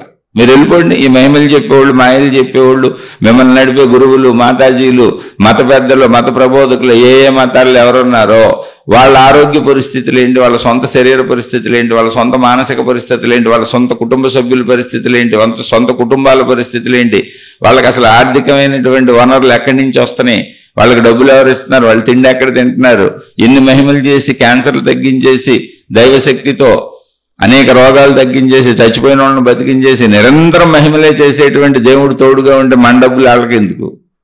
ఈ చిల్లర పనికిరాని చెత్త నోట్లు వాళ్ళకి ఎందుకు? దేవుణ్ణి అడిగి డబ్బులు తీసుకోవచ్చుగా. వితండవాదం కాదు, విజ్ఞానవాదం అని చెబుతున్నా. నువ్వు చదువుకోకపోతే నీకు మరి నువ్వు అటే వెళ్తావు. నేను చెబుతున్నా, నేను అటే వెళ్ళి అటే వచ్చా. 35 ఏళ్ళు 40 ఏళ్ళ నా ప్రయాణంలో ఇంచుమించు 30 ఏళ్ళు అక్కడే ఉన్నా, ఆ నమ్మకాలతోనే ఉన్నా. ఆ మహిమలు నాకు బోలు జరిగినాయి. అవన్నీ పుస్తకం రాస్తే నాకు జరిగిన దైవీ దర్శనాలు, నాకు జరిగిన మహిమలు, నాకు జరిగినటువంటి అద్భుతాలు ఇవన్నీ రాస్తే ఇవి కూడా ఎప్పుడు నేనేం కోరుకోకపోతే జరిగినాయి. నేను అసలు భౌతికమైన ఏ కోరిక కోరుకోలే. నాకేదో దేవుడు ఉంటే దైవత్వం తెలుసుకుందామని వెళ్ళాను అంతే. గురువుల దగ్గరికి, మహాత్ముల దగ్గరికి, ఎక్కడుంటే అక్కడికి వెళ్ళి అన్ని మతాల వైపు నాకు ఎంత కుదిరితే అంత వెళ్ళా. ఎన్నో దైవ దర్శనాలని, ఎంతోమంది అని. కానీ ఇవన్నీ ఆధ్యాత్మిక చదువుకున్నాక అర్థమైంది, జ్ఞానంలోకి వచ్చినాక అర్థమైంది. అవన్నీ దాటుకుంటూ జ్ఞానం వైపు ఆగిపోలే. అక్కడ నేను దేవుడా నాకు ఈ చేయి, దేవుడా నాకు అవి చేయని ఆగిపోలే. అసలు నేను అడగలా. నా బాధనేం పడ్డా, నా కష్టమేం పడ్డా, నాకు డబ్బు లేదు, డబ్బు లేని రోజులు చాలా ఇబ్బందులు పడ్డా, కుటుంబపరమైన ఇబ్బందులు పడ్డా, ఇప్పటికీ పడతా, అనారోగ్యాలు పడ్డా, ఒక మనిషికి ఏం పడతాడో అన్ని పడ్డా. చిన్నతనం నుంచి ఇప్పుడు వరకు. అసలు నా 6వ ఏట మా అమ్మగారు చనిపోయారు. నాకు తల్లి లేకుండా పెరిగా. అనేక సంవత్సరాల పర్యంతం రోడ్ల మీద పెరిగా, ఎక్కడెక్కడో పెరిగా, అందరూ మహాత్ముల చుట్టూ తిరిగా. ఎందుకుండదు ఆవేదన అన్నీ ఉన్నాయి. కానీ నాకేదో లాభం చేయని నేను అడగలే. అసలు దేవుడు ఉండడం నిజమా అబద్ధం అని వెళ్ళా. అసలు ఈ దేవుడు అనే శక్తి ఏంటో తెలుసుకుందామని వెళ్ళా. అందుకని ఇక్కడ దాకా రాగలిగా. ఈ మధ్యలో ఎన్నో కష్టాలు పడ్డా, తిండిలోని రోజులు గడిపా. రైళ్లలో ఎక్కడో, రైల్వే స్టేషన్లో, బస్ స్టాండ్లో పడుకున్నా, ఎక్కడెక్కడో స్నానాలు చేశా, రోడ్ల మీద స్నానాలు చేశా. తర్వాత ఏదో కుటుంబ వ్యవస్థ ఏర్పడింది, అక్కడి నుంచి స్థిరంగా ఉన్నా. నా 30వ ఏట పెళ్ళయింది నాకు. అసలు పెళ్లి చేసుకోవద్దని రోడ్ల మీద తిరుగుతున్నాను. సరే చేసుకోవద్దు అన్నాడు, ఎందుకు చేసుకున్నాం, ఇలాంటి ప్రశ్నలు ఇవ్వక నా జీవితంతో మీకేం పని ఉందో, చిన్న జీవితం, చెత్త జీవితం, ఏం పెద్ద విశేషాలు ఏం లేవు. కానీ ఆధ్యాత్మిక చదువు ప్రాముఖ్యమైంది. ఇక్కడ చెప్పే నేను కాదు, చెబుతున్న ఎవరో కాదు. జ్ఞానం మీకు అవసరం, మనిషి అవసరం కాదు. మీకు మనిషి అవసరం ఎవరికంటే మాయలు మహిమలు కోరుకునే వాళ్ళకి మనిషి అవసరం. రూపం, దేవుడు, ఆకారం, ఆకృతి, మనుషులు వాళ్ళకి అవసరం. జ్ఞానం అవసరమైనప్పుడు గౌరవిస్తారు వాళ్ళని, చెప్పేవాళ్ళని అంతే. ఉన్న గౌరవం, మాస్టర్ని స్కూల్లో గౌరవించినట్టు. కానీ మనం చదువుకొని పాస్ అవ్వాలి. అక్కడ జ్ఞానాన్ని తీసుకుంటాం. అలా జ్ఞానాన్ని తీసుకుంటే ఇక్కడ దాకా వచ్చా. ఇప్పుడు కష్టాలు ఉన్నాయి, ఇప్పుడు బాధలు ఉన్నాయి. చిన్నతనం నుంచి ఇప్పుడు వరకు 55 ఏళ్ల వయసు. చిన్నతనం నుంచి ఇప్పుడు వరకు ఒక సామాన్యమైనటువంటి మనిషి ఎన్ని బాధలు పడతాడు, అన్ని పడ్డాను, ఎన్ని సుఖాలు పడతాడు, అన్ని పడ్డాను, అన్ని మామూలుగానే వచ్చినాయి, అన్ని మామూలుగానే జరిగినాయి. సుఖ దుఃఖాల సమ్మేళనంతోనే జీవితం వచ్చింది. ఎన్ని కోరికలు కోరుకుంటాడో అన్ని కోరికలు కోరుకున్నా మామూలు భక్తి మార్గంలో. అయితే ఏ కోరిక నా కోసం కోరుకోవాలి, నాకు ఇచ్చేయి డబ్బులు ఇవ్వు అయ్యి అసలు అలా కోరుకోవాలా. ఈ జబ్బులు తగ్గించి బాధలు పోగొట్టి అలా కోరుకోవాలా. ఈ తత్వం ఏంటి నాకు అది అర్థం కావాలని తిరిగా. ఒకవేళ అది ఉండే నిజంగా తెలియజెప్పమని ప్రతి గురువుని ప్రతి దేవుణ్ణి కోరుకున్నా, ప్రతి చోట మొక్కుకున్నా. అంటే నిజమేమో మహిమలు తీరుతుందేమో అని అలా ఇక్కడ దాకా వచ్చా. ఇక్కడ దాకా వచ్చినాక నేను వాటిని మహిమల్ని మాయల్ని కించపరచటలా, అర్థమైతే ఈ మహిమలు మాయలు కాదని చెబుతున్నా. నీకు అర్థం కాకపోతే నువ్వు అవే కోరుకుంటావని చెబుతున్నా. అలా కోరుకునే వాళ్ళందరూ వ్యాపార లావాదేవీలు పెట్టుకునేటువంటి స్వార్థపరత్వంతో ఉంటారంటున్నా. లేదు నీకు నాకు కష్టం ఉంది, నాకు బాధ ఉందండి, నేను తట్టుకోలేకపోతున్నాను, నా దేవుడికి చెప్పుకుంటాను. చెప్పుకో, ఏది ఇస్తే అది పుచ్చుకో. నిష్కామ కర్మయోగము అని చెప్పబడింది భగవద్గీతలో ఒక చాప్టరే ఉంది. అన్ని మతాల్లోనే అది ఉంది. భగవంతుడు ఏమిస్తే అది పుచ్చుకోవయా, తృప్తి చెంది ఉండవయా అని చెప్పని మతమే లేదు. భగవంతుడు ఏదిస్తే అది ఉండు, నీ ప్రయత్నం నువ్వు చెయ్యి, భగవంతుడి నుంచి ఏది దొరికితే దాంతో తృప్తిగా ఉండు అని చెప్పని మతం లేదు, మార్గం లేదు, విధానం లేదు, పద్ధతి లేదు. అన్నప్పుడు మాయలు మహిమలు ఎట్టుంటాయి అసలు? భగవంతుడు కష్టమిస్తే కష్టమే పుచ్చుకో, భగవంతుడు నష్టమిస్తే నష్టమే పుచ్చుకో, భగవంతుడు లాభం ఇస్తే లాభమే పుచ్చుకో. నీ ప్రయత్నం అయితే నువ్వు చేస్తావు. నువ్వు అడిగినంత ఇస్తే అడిగినంత పుచ్చుకో, అడిగిన దానికంటే ఎక్కువ ఇస్తే అది పుచ్చుకో, తక్కువ ఇస్తే అది పుచ్చుకో. ఎందుకని భగవన్ నిర్ణయాన్ని గౌరవించడం నేర్చుకో, అదే ఆధ్యాత్మిక చదువు. కానీ నువ్వేమంటున్నావు, నేను నీ నిర్ణయాన్ని గౌరవించను, నువ్వు నాకు కొంచెం ఇంకా ఎక్కువ ఇవ్వు, నాకు ఇలా ఇవ్వు, ఏ విధానంలో ఇవ్వు, ఈ పద్ధతిలో ఇవ్వు. ఏ పద్ధతిలో ఇవ్వాలో కూడా నువ్వే చెబుతున్నావు. మా అమ్మాయి పద్ధతిలో మంచి అల్లుడు రూపంలో పెద్ద ఉద్యోగం ఉన్నోడు కట్నం తక్కువలో ఇవ్వు, ఈ జబ్బు తగ్గించే రూపంలో ఇవ్వు, నన్ను బతికించేసే రూపంలో ఇవ్వు, మా ఆవిడ నా మాట వినే రూపంలో ఇవ్వు, మా ఆయన నా చెంగుబట్టుకు తిరిగే రూపంలో ఇవ్వు. అన్ని నీకు సంబంధించినవి అడుగుతున్నావు. ఆయన ఏ విధంలో ఏ రూపంలో నీకు అన్నీ చేయాలో కూడా ఆయనకి నువ్వే డైరెక్షన్ ఇస్తున్నావు. అన్నప్పుడు నువ్వు ఇప్పుడు నువ్వు డైరెక్షన్ ఇచ్చి నీ డైరెక్షన్ తీసుకునేంత తక్కువ స్థితిలో ఉన్నావు, నీకేం చేయగలడు? నీ దగ్గర జీతానికి పనిచేసే కూలీ ఎవరో ఉన్నారు, నీ దగ్గర జీతానికి పనిచేసి మీ ఇంట్లో పనిచేసే వాళ్ళు ఉన్నారు. వాళ్ళకి ఈ పని ఎలా చేయి, ఆ పని ఎలా చేయి, ఆ పని ఎలా చేయి, ఈ పని ఎలా చేయి అని చెప్తావు, జీతం ఇస్తావు. వాళ్ళు తిరిగి నీకేమన్నా మేలు చేయగలరు? నువ్వు చెప్పిన పనులే చేస్తారు. ఈ కామన్. కానీ నిన్ను రక్షించేంత శక్తి వాళ్ళకి ఎందుకు ఉంటుంది? అలాగే నువ్వు దేవుడికి డైరెక్షన్ ఇచ్చి దేవుడు అనుకొని నువ్వు డైరెక్షన్ ఇస్తున్నప్పుడు ఆ డైరెక్షన్లో నిన్ను కాపాడగలిగినంత శక్తివంతుడు దేవుడు ఎందుకు అయి ఉంటాడు? నీ డైరెక్షన్ తీసుకుంటుండే. నీ డైరెక్షన్ వింటున్నాడు అంటేనే అసలు ఆ దేవుడు నీకు సరిపోయినంత శక్తివంతుడు కాదు. కాబట్టి దేవుడు నీ డైరెక్షన్ వినడు. ఎందుకంటే ఆయన శక్తివంతుడు కనుక, సృష్టి శక్తి మొత్తం అదే కనుక, దాన్నే నువ్వు దేవుడు అంటున్నావు కనుక, అది ఆత్మశక్తి కనుక, అదే నీలో ఉన్న ప్రాణశక్తి కనుక, అదే విశ్వశక్తి కనుక, దాని పద్ధతిలో దాని విధానాల్లో అది సాగిపోతుంది కనుక అసలు నీది వినేదే లేదు. నీ డైరెక్షన్ అసలు వినటం అనే ప్రాసెస్ చేయడు. ఎందుకని?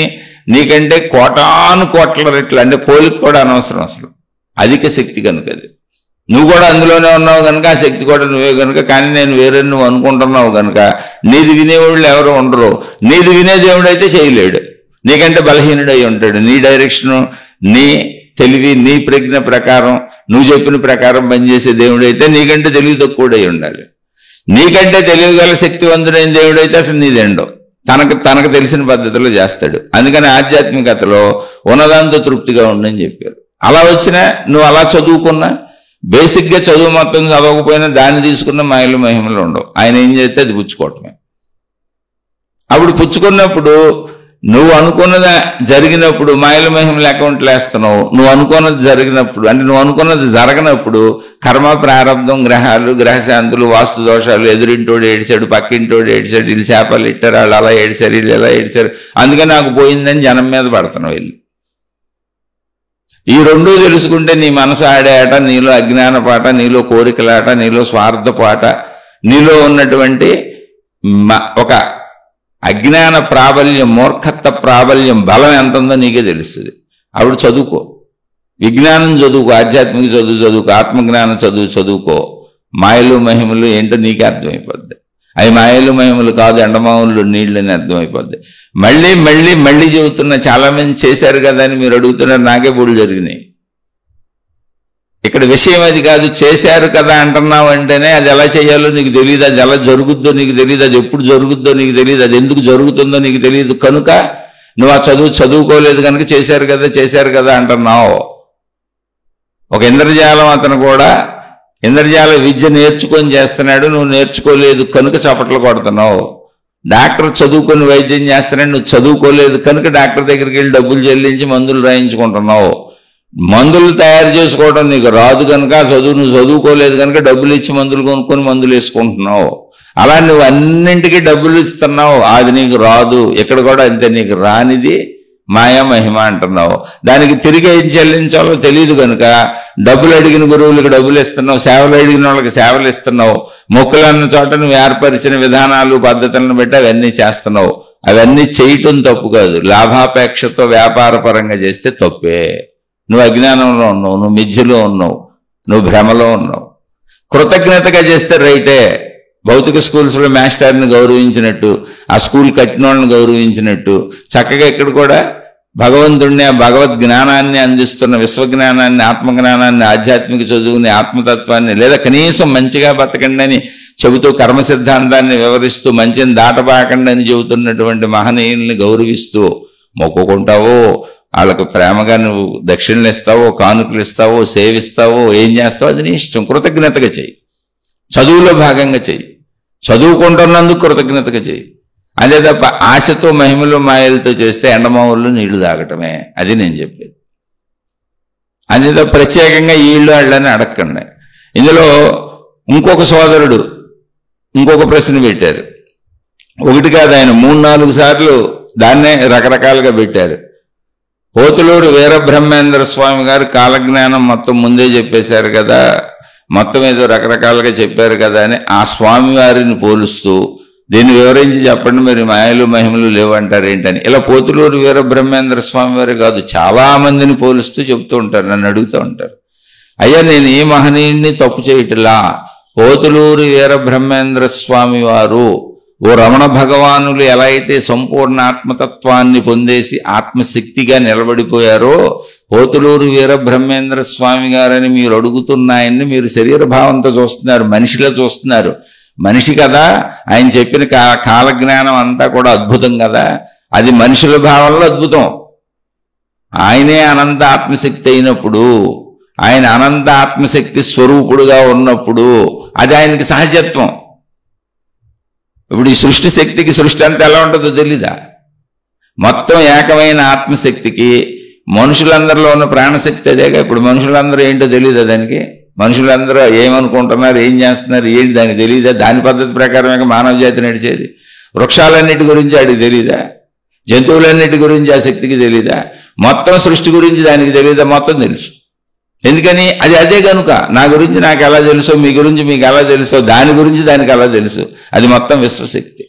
మళ్ళీ మీరు పోతులూరు వీరబ్రహ్మేంద్ర స్వామి, రాఘవేంద్ర స్వామి, షిరిడి సాయిబాబా, మీరు ఎన్నో పేర్లు చెబుతున్నారు నాకు. అయ్యా మీరు వాళ్ళని మనుషులుగా శరీరాలుగా భావించుకోవటం చేతాలు అడుగుతున్నారు. వాళ్ళు అనంత ఆత్మశక్తి స్వరూపులు అన్నప్పుడు మీరు అడగరు, వాళ్ళ జ్ఞానాన్ని తీసుకుంటారు.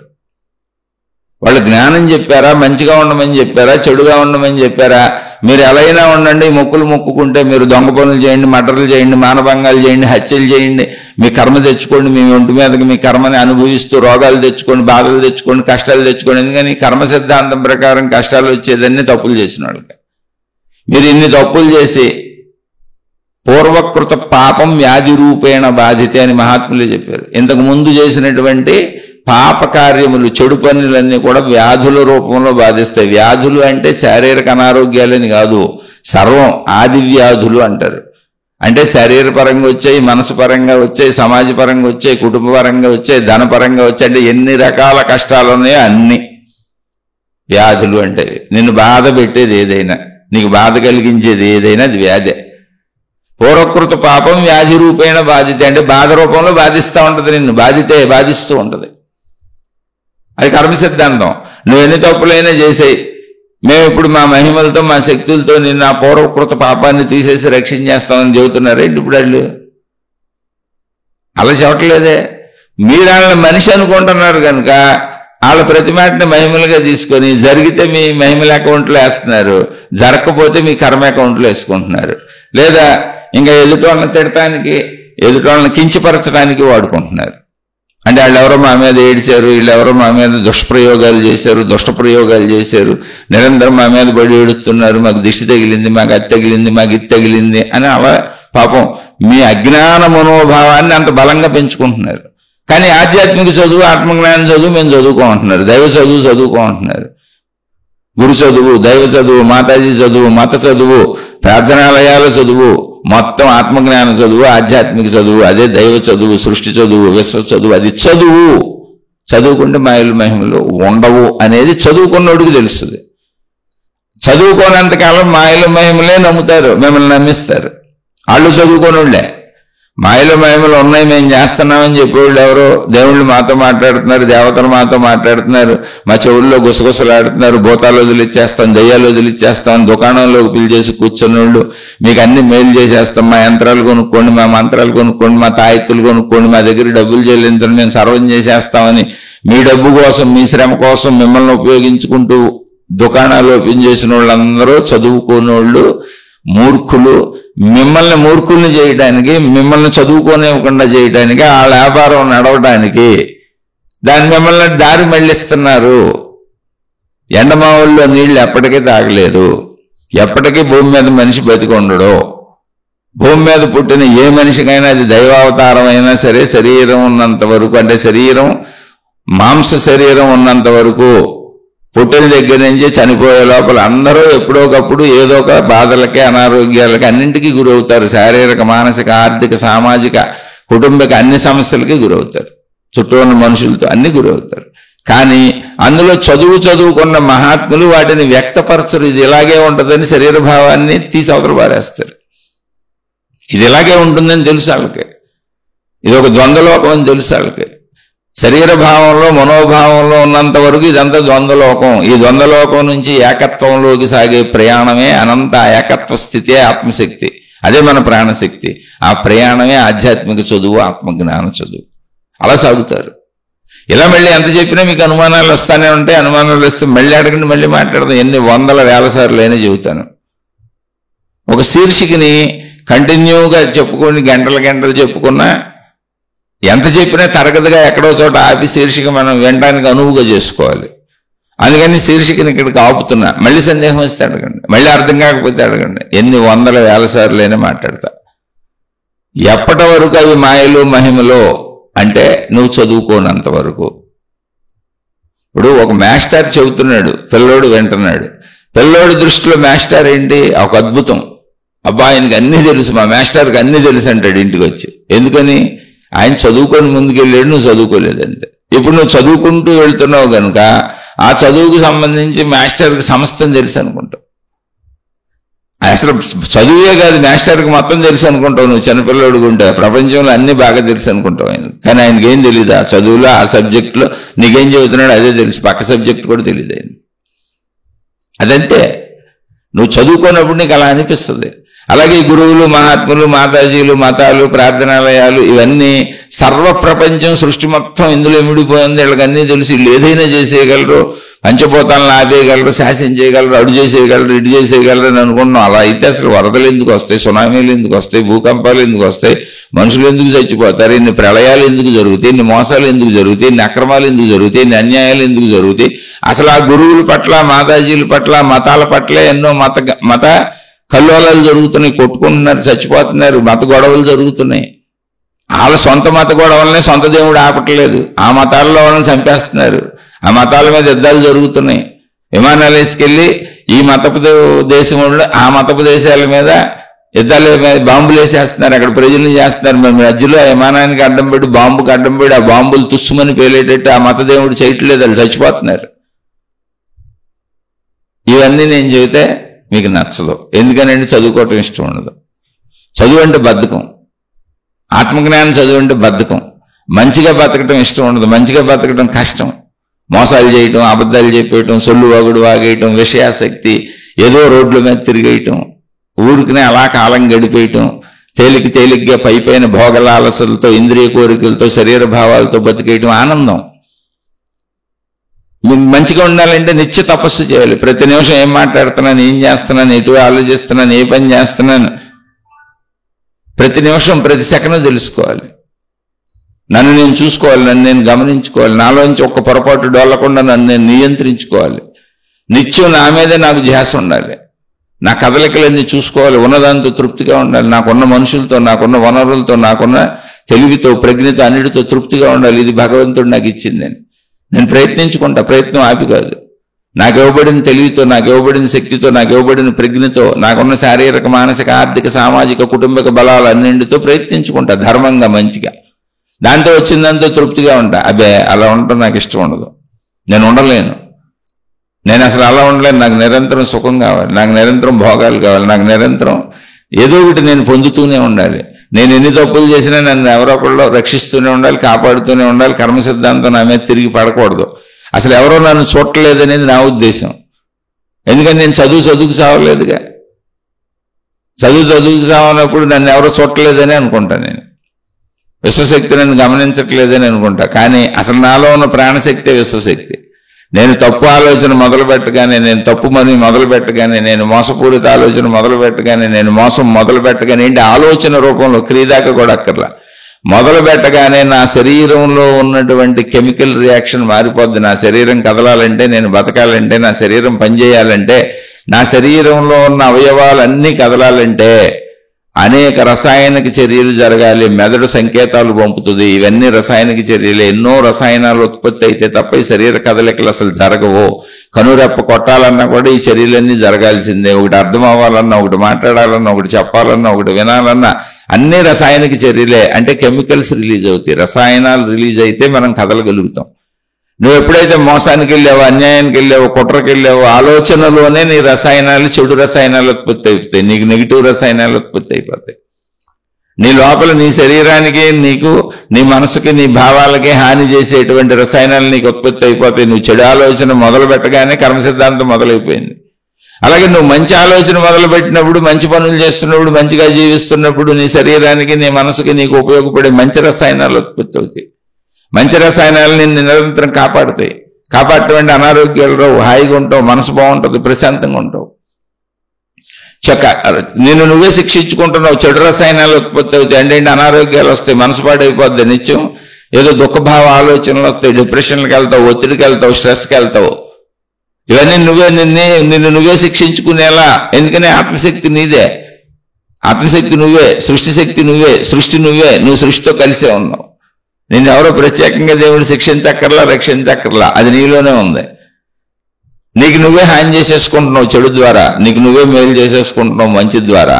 ఇది ఎప్పుడు తెలుస్తుంది అంటే చదువుకుంటే తెలుస్తుంది. మహిమలో మాయలు అనుకునే వాళ్ళు ఎవరో చదువుకోరు. వాళ్ళకాళ్లే హాని చేసుకుంటూ ఎండమావుల్లో నీళ్లు తాగుదామని పరుగులు పెడతా ఉంటారు.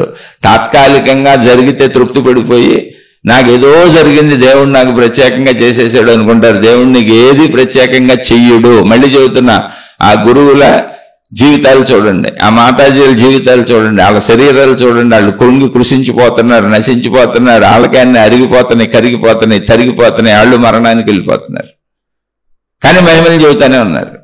వాళ్ళు నడవలేకపోతున్నారు, తినలేకపోతున్నారు, తాగలేకపోతున్నారు. వాళ్ళు శరీరాన్ని వదిలేస్తున్నారు. ఎన్నో అనారోగ్యాలకు గురవుతున్నారు. కుటుంబాలు ఉన్నటువంటి గురువులు అయితే వాళ్ళ కుటుంబాలు చిన్న భిన్నమైపోతున్నాయి. ఈ మహిమలు మాయల బ్యాచ్లకి, మామూలుళ్ళకి కాదు. అంటే ఒక చెడు వైపు వెళ్ళే వాళ్ళకి వాళ్ళ కుటుంబాలు చిన్న భిన్నం అవుతున్నాయి. అయినా బయట ప్రజలు నమ్మిస్తారు మీ కుటుంబాలు బాగుంటాయి. వాళ్ళ సొంత కుటుంబం పోయింది. నువ్వంత మహిమ గలవాడివి, నువ్వంత మహిమ గలదానివి అయితే నీ కుటుంబమే బాగుంటుందిగా. నీ భార్య, పిల్లలు, నీ తల్లిదండ్రులు, నీ వాళ్ళే బాగుంటారుగా. వాళ్ళకి అసలు ముందు కష్టాలు రాకూడదుగా.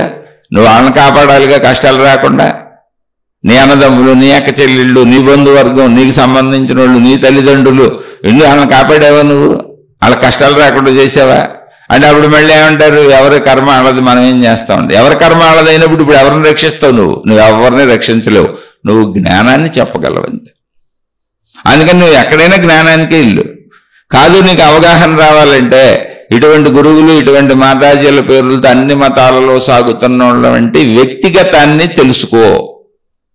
వాళ్ళు శారీరక పరంగా ఎన్ని ఇబ్బందులు పడుతున్నారు, కుటుంబ పరంగా ఎన్ని ఇబ్బందులు పడుతున్నారు, సమాజ పరంగా ఎన్ని ఇబ్బందులు పడుతున్నారు, మతపరంగా ఎన్ని ఇబ్బందులు పడుతున్నారు, మార్గపరంగా ఎన్ని ఇబ్బందులు పడుతున్నారు, వాళ్ళు పోగు చేసుకున్న సమూహాలు, శిష్యులు, భక్తులు, వాళ్ళ పరంగా ఎన్ని ఇబ్బందులు పడుతున్నారు, వాళ్ళని అనుసరించే వాళ్ళు ఎన్ని ఇబ్బందులు పడుతున్నారు.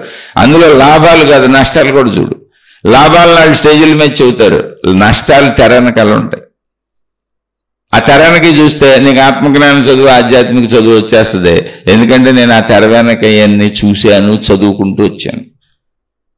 నేను లాభాలని ఎప్పుడు కోరుకోవాలి, అప్పుడు కోరుకోవాలి, ఇప్పుడు కోరుకోవట్లేదు. ఎందుకంటే నేను కోరుకుంటే గాలి ఇవ్వబడలేదు, నేను కోరుకుంటే సూర్యుడు ఉదయించటం లేదు, నేను కోరుకుంటే ఆహార ధాన్యాలు ఇక్కడ ఉంచబడలేదు, నేను కోరుకుంటే భూమి లేదు, నాకు నా శరీరం కూడా నేను కోరుకుంటే ఇవ్వబడలేదు, అసలు నేను ఎందుకు వచ్చానో నాకు తెలియదు.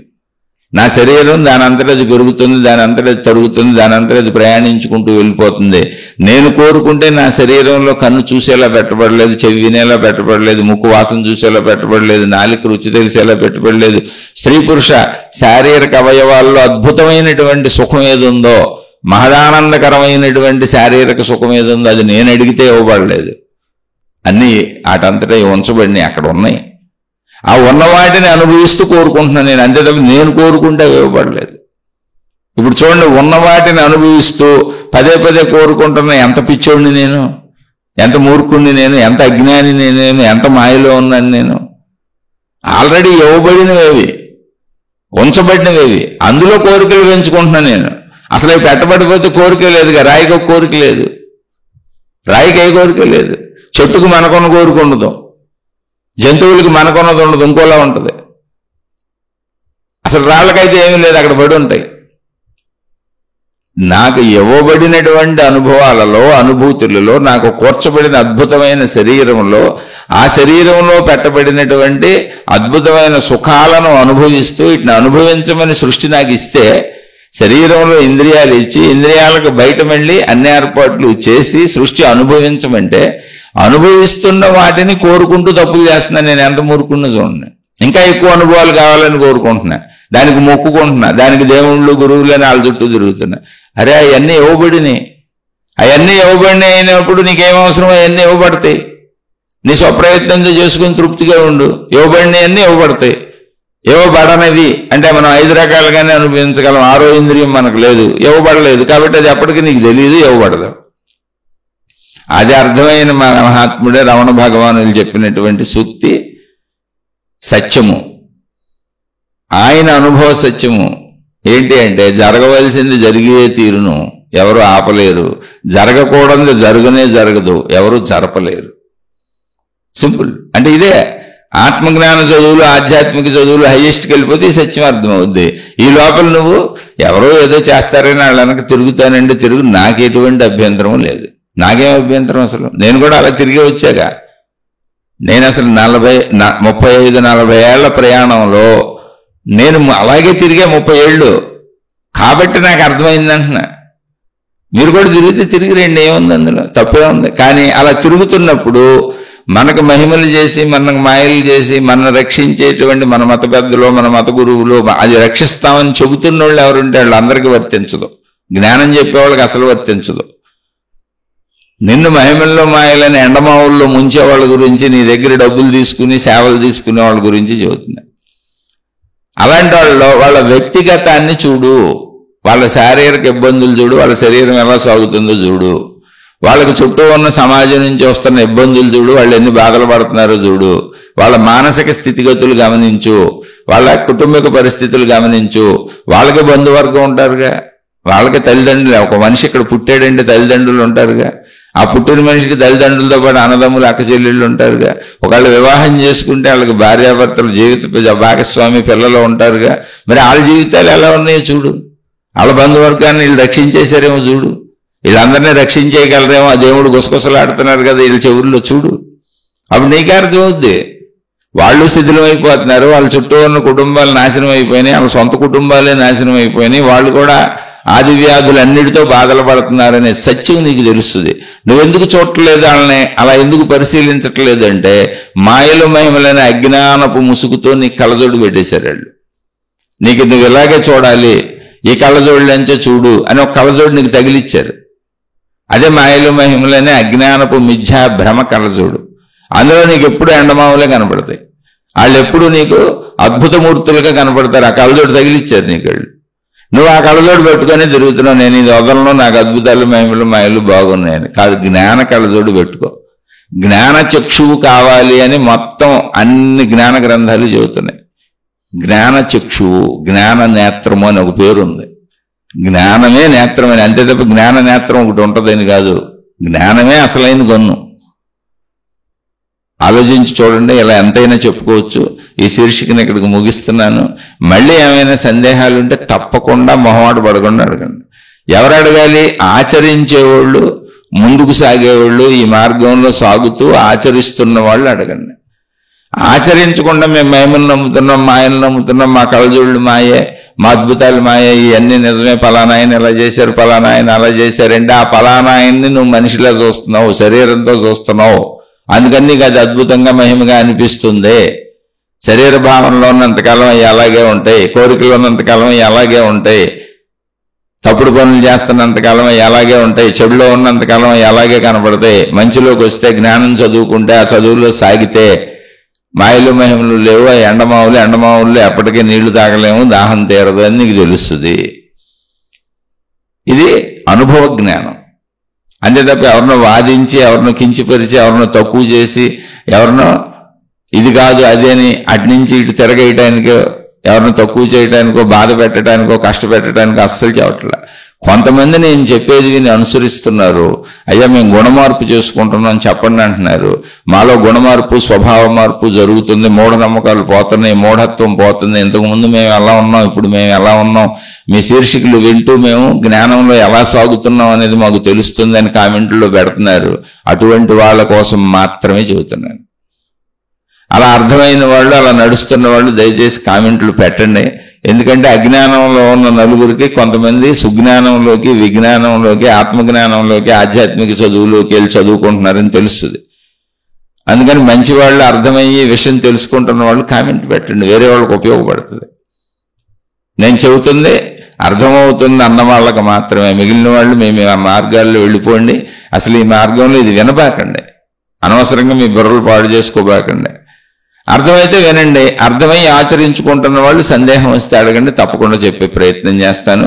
నేను కూడా ఈ మార్గంలో సాగుతున్న విద్యార్థిని కాబట్టి నాకు కొన్ని సందేహాలు నేను క్లియర్ చేసుకుంటూ సాగుతున్నాను కనుక అలా నేను క్లియర్ చేసుకున్న సందేహాలని నా అభిప్రాయాలుగా, నా సొంత విశ్లేషణలుగా మీకుతో పంచుకుంటున్నాను. వీటిని నమ్మకండి, 1కి 100 సార్లు వినండి, పరిశీలించండి, సత్యం ఉంటే తీసుకోండి, చెడు ఉంటే వదిలేసేయండి. మీకు నచ్చి అందులో సత్యం ఉంది, జ్ఞానం ఉందని అనుకుంటేనే తీసుకొని అది కూడా మీరు ఆచరించుకోండి అంతే. నాతో మీకు ఏ సంబంధం లేదు, మీతో నాకు ఏ సంబంధం లేదు. నేనే మతాన్ని, ఏ దేవుణ్ణి, ఏ గురువుని, ఏ ప్రత్యేకతని మీ నెత్తి మీద రుద్దట్లా, దీన్ని అనుసరించమని అస్సలు చెప్పట్లా. మంచి ఉంటే తీసుకొని మీ జీవితంలో మీరు ఆచరించుకోండి అని చెబుతున్నా. మీరెవరో చెప్పాల్సిన అవసరం లేదు, తెలియజేయాల్సిన అవసరం లేదు, మీరే కృతజ్ఞతలు తిరిగి చెల్లించాల్సిన అవసరం లేదు. కనీసం మీరు నమస్కారం బొమ్మ కూడా కామెంట్లో పెట్టకండి, అక్కర్లో. అది ఏం పని దాంతో? నమస్కారాన్ని ఏం చేసుకుంటాం, అసలు ఎందుకు ఉపయోగం? ఏదో మీ అభిమానానికి, మీలో ఉన్న సంస్కారానికి కృతజ్ఞతగా మీరు పెడితే అది ఆ విశ్వశక్తికే చెందుగాక అంతే. కాబట్టి హాయిగా ఉండండి, సుఖంగా ఉండండి, సంతోషంగా ఉండండి. మీకు, మీ కుటుంబ సభ్యులకు మేలు చేకూరుగాక. మరొక కొత్త శీర్షికతో కలుసుకుందాం.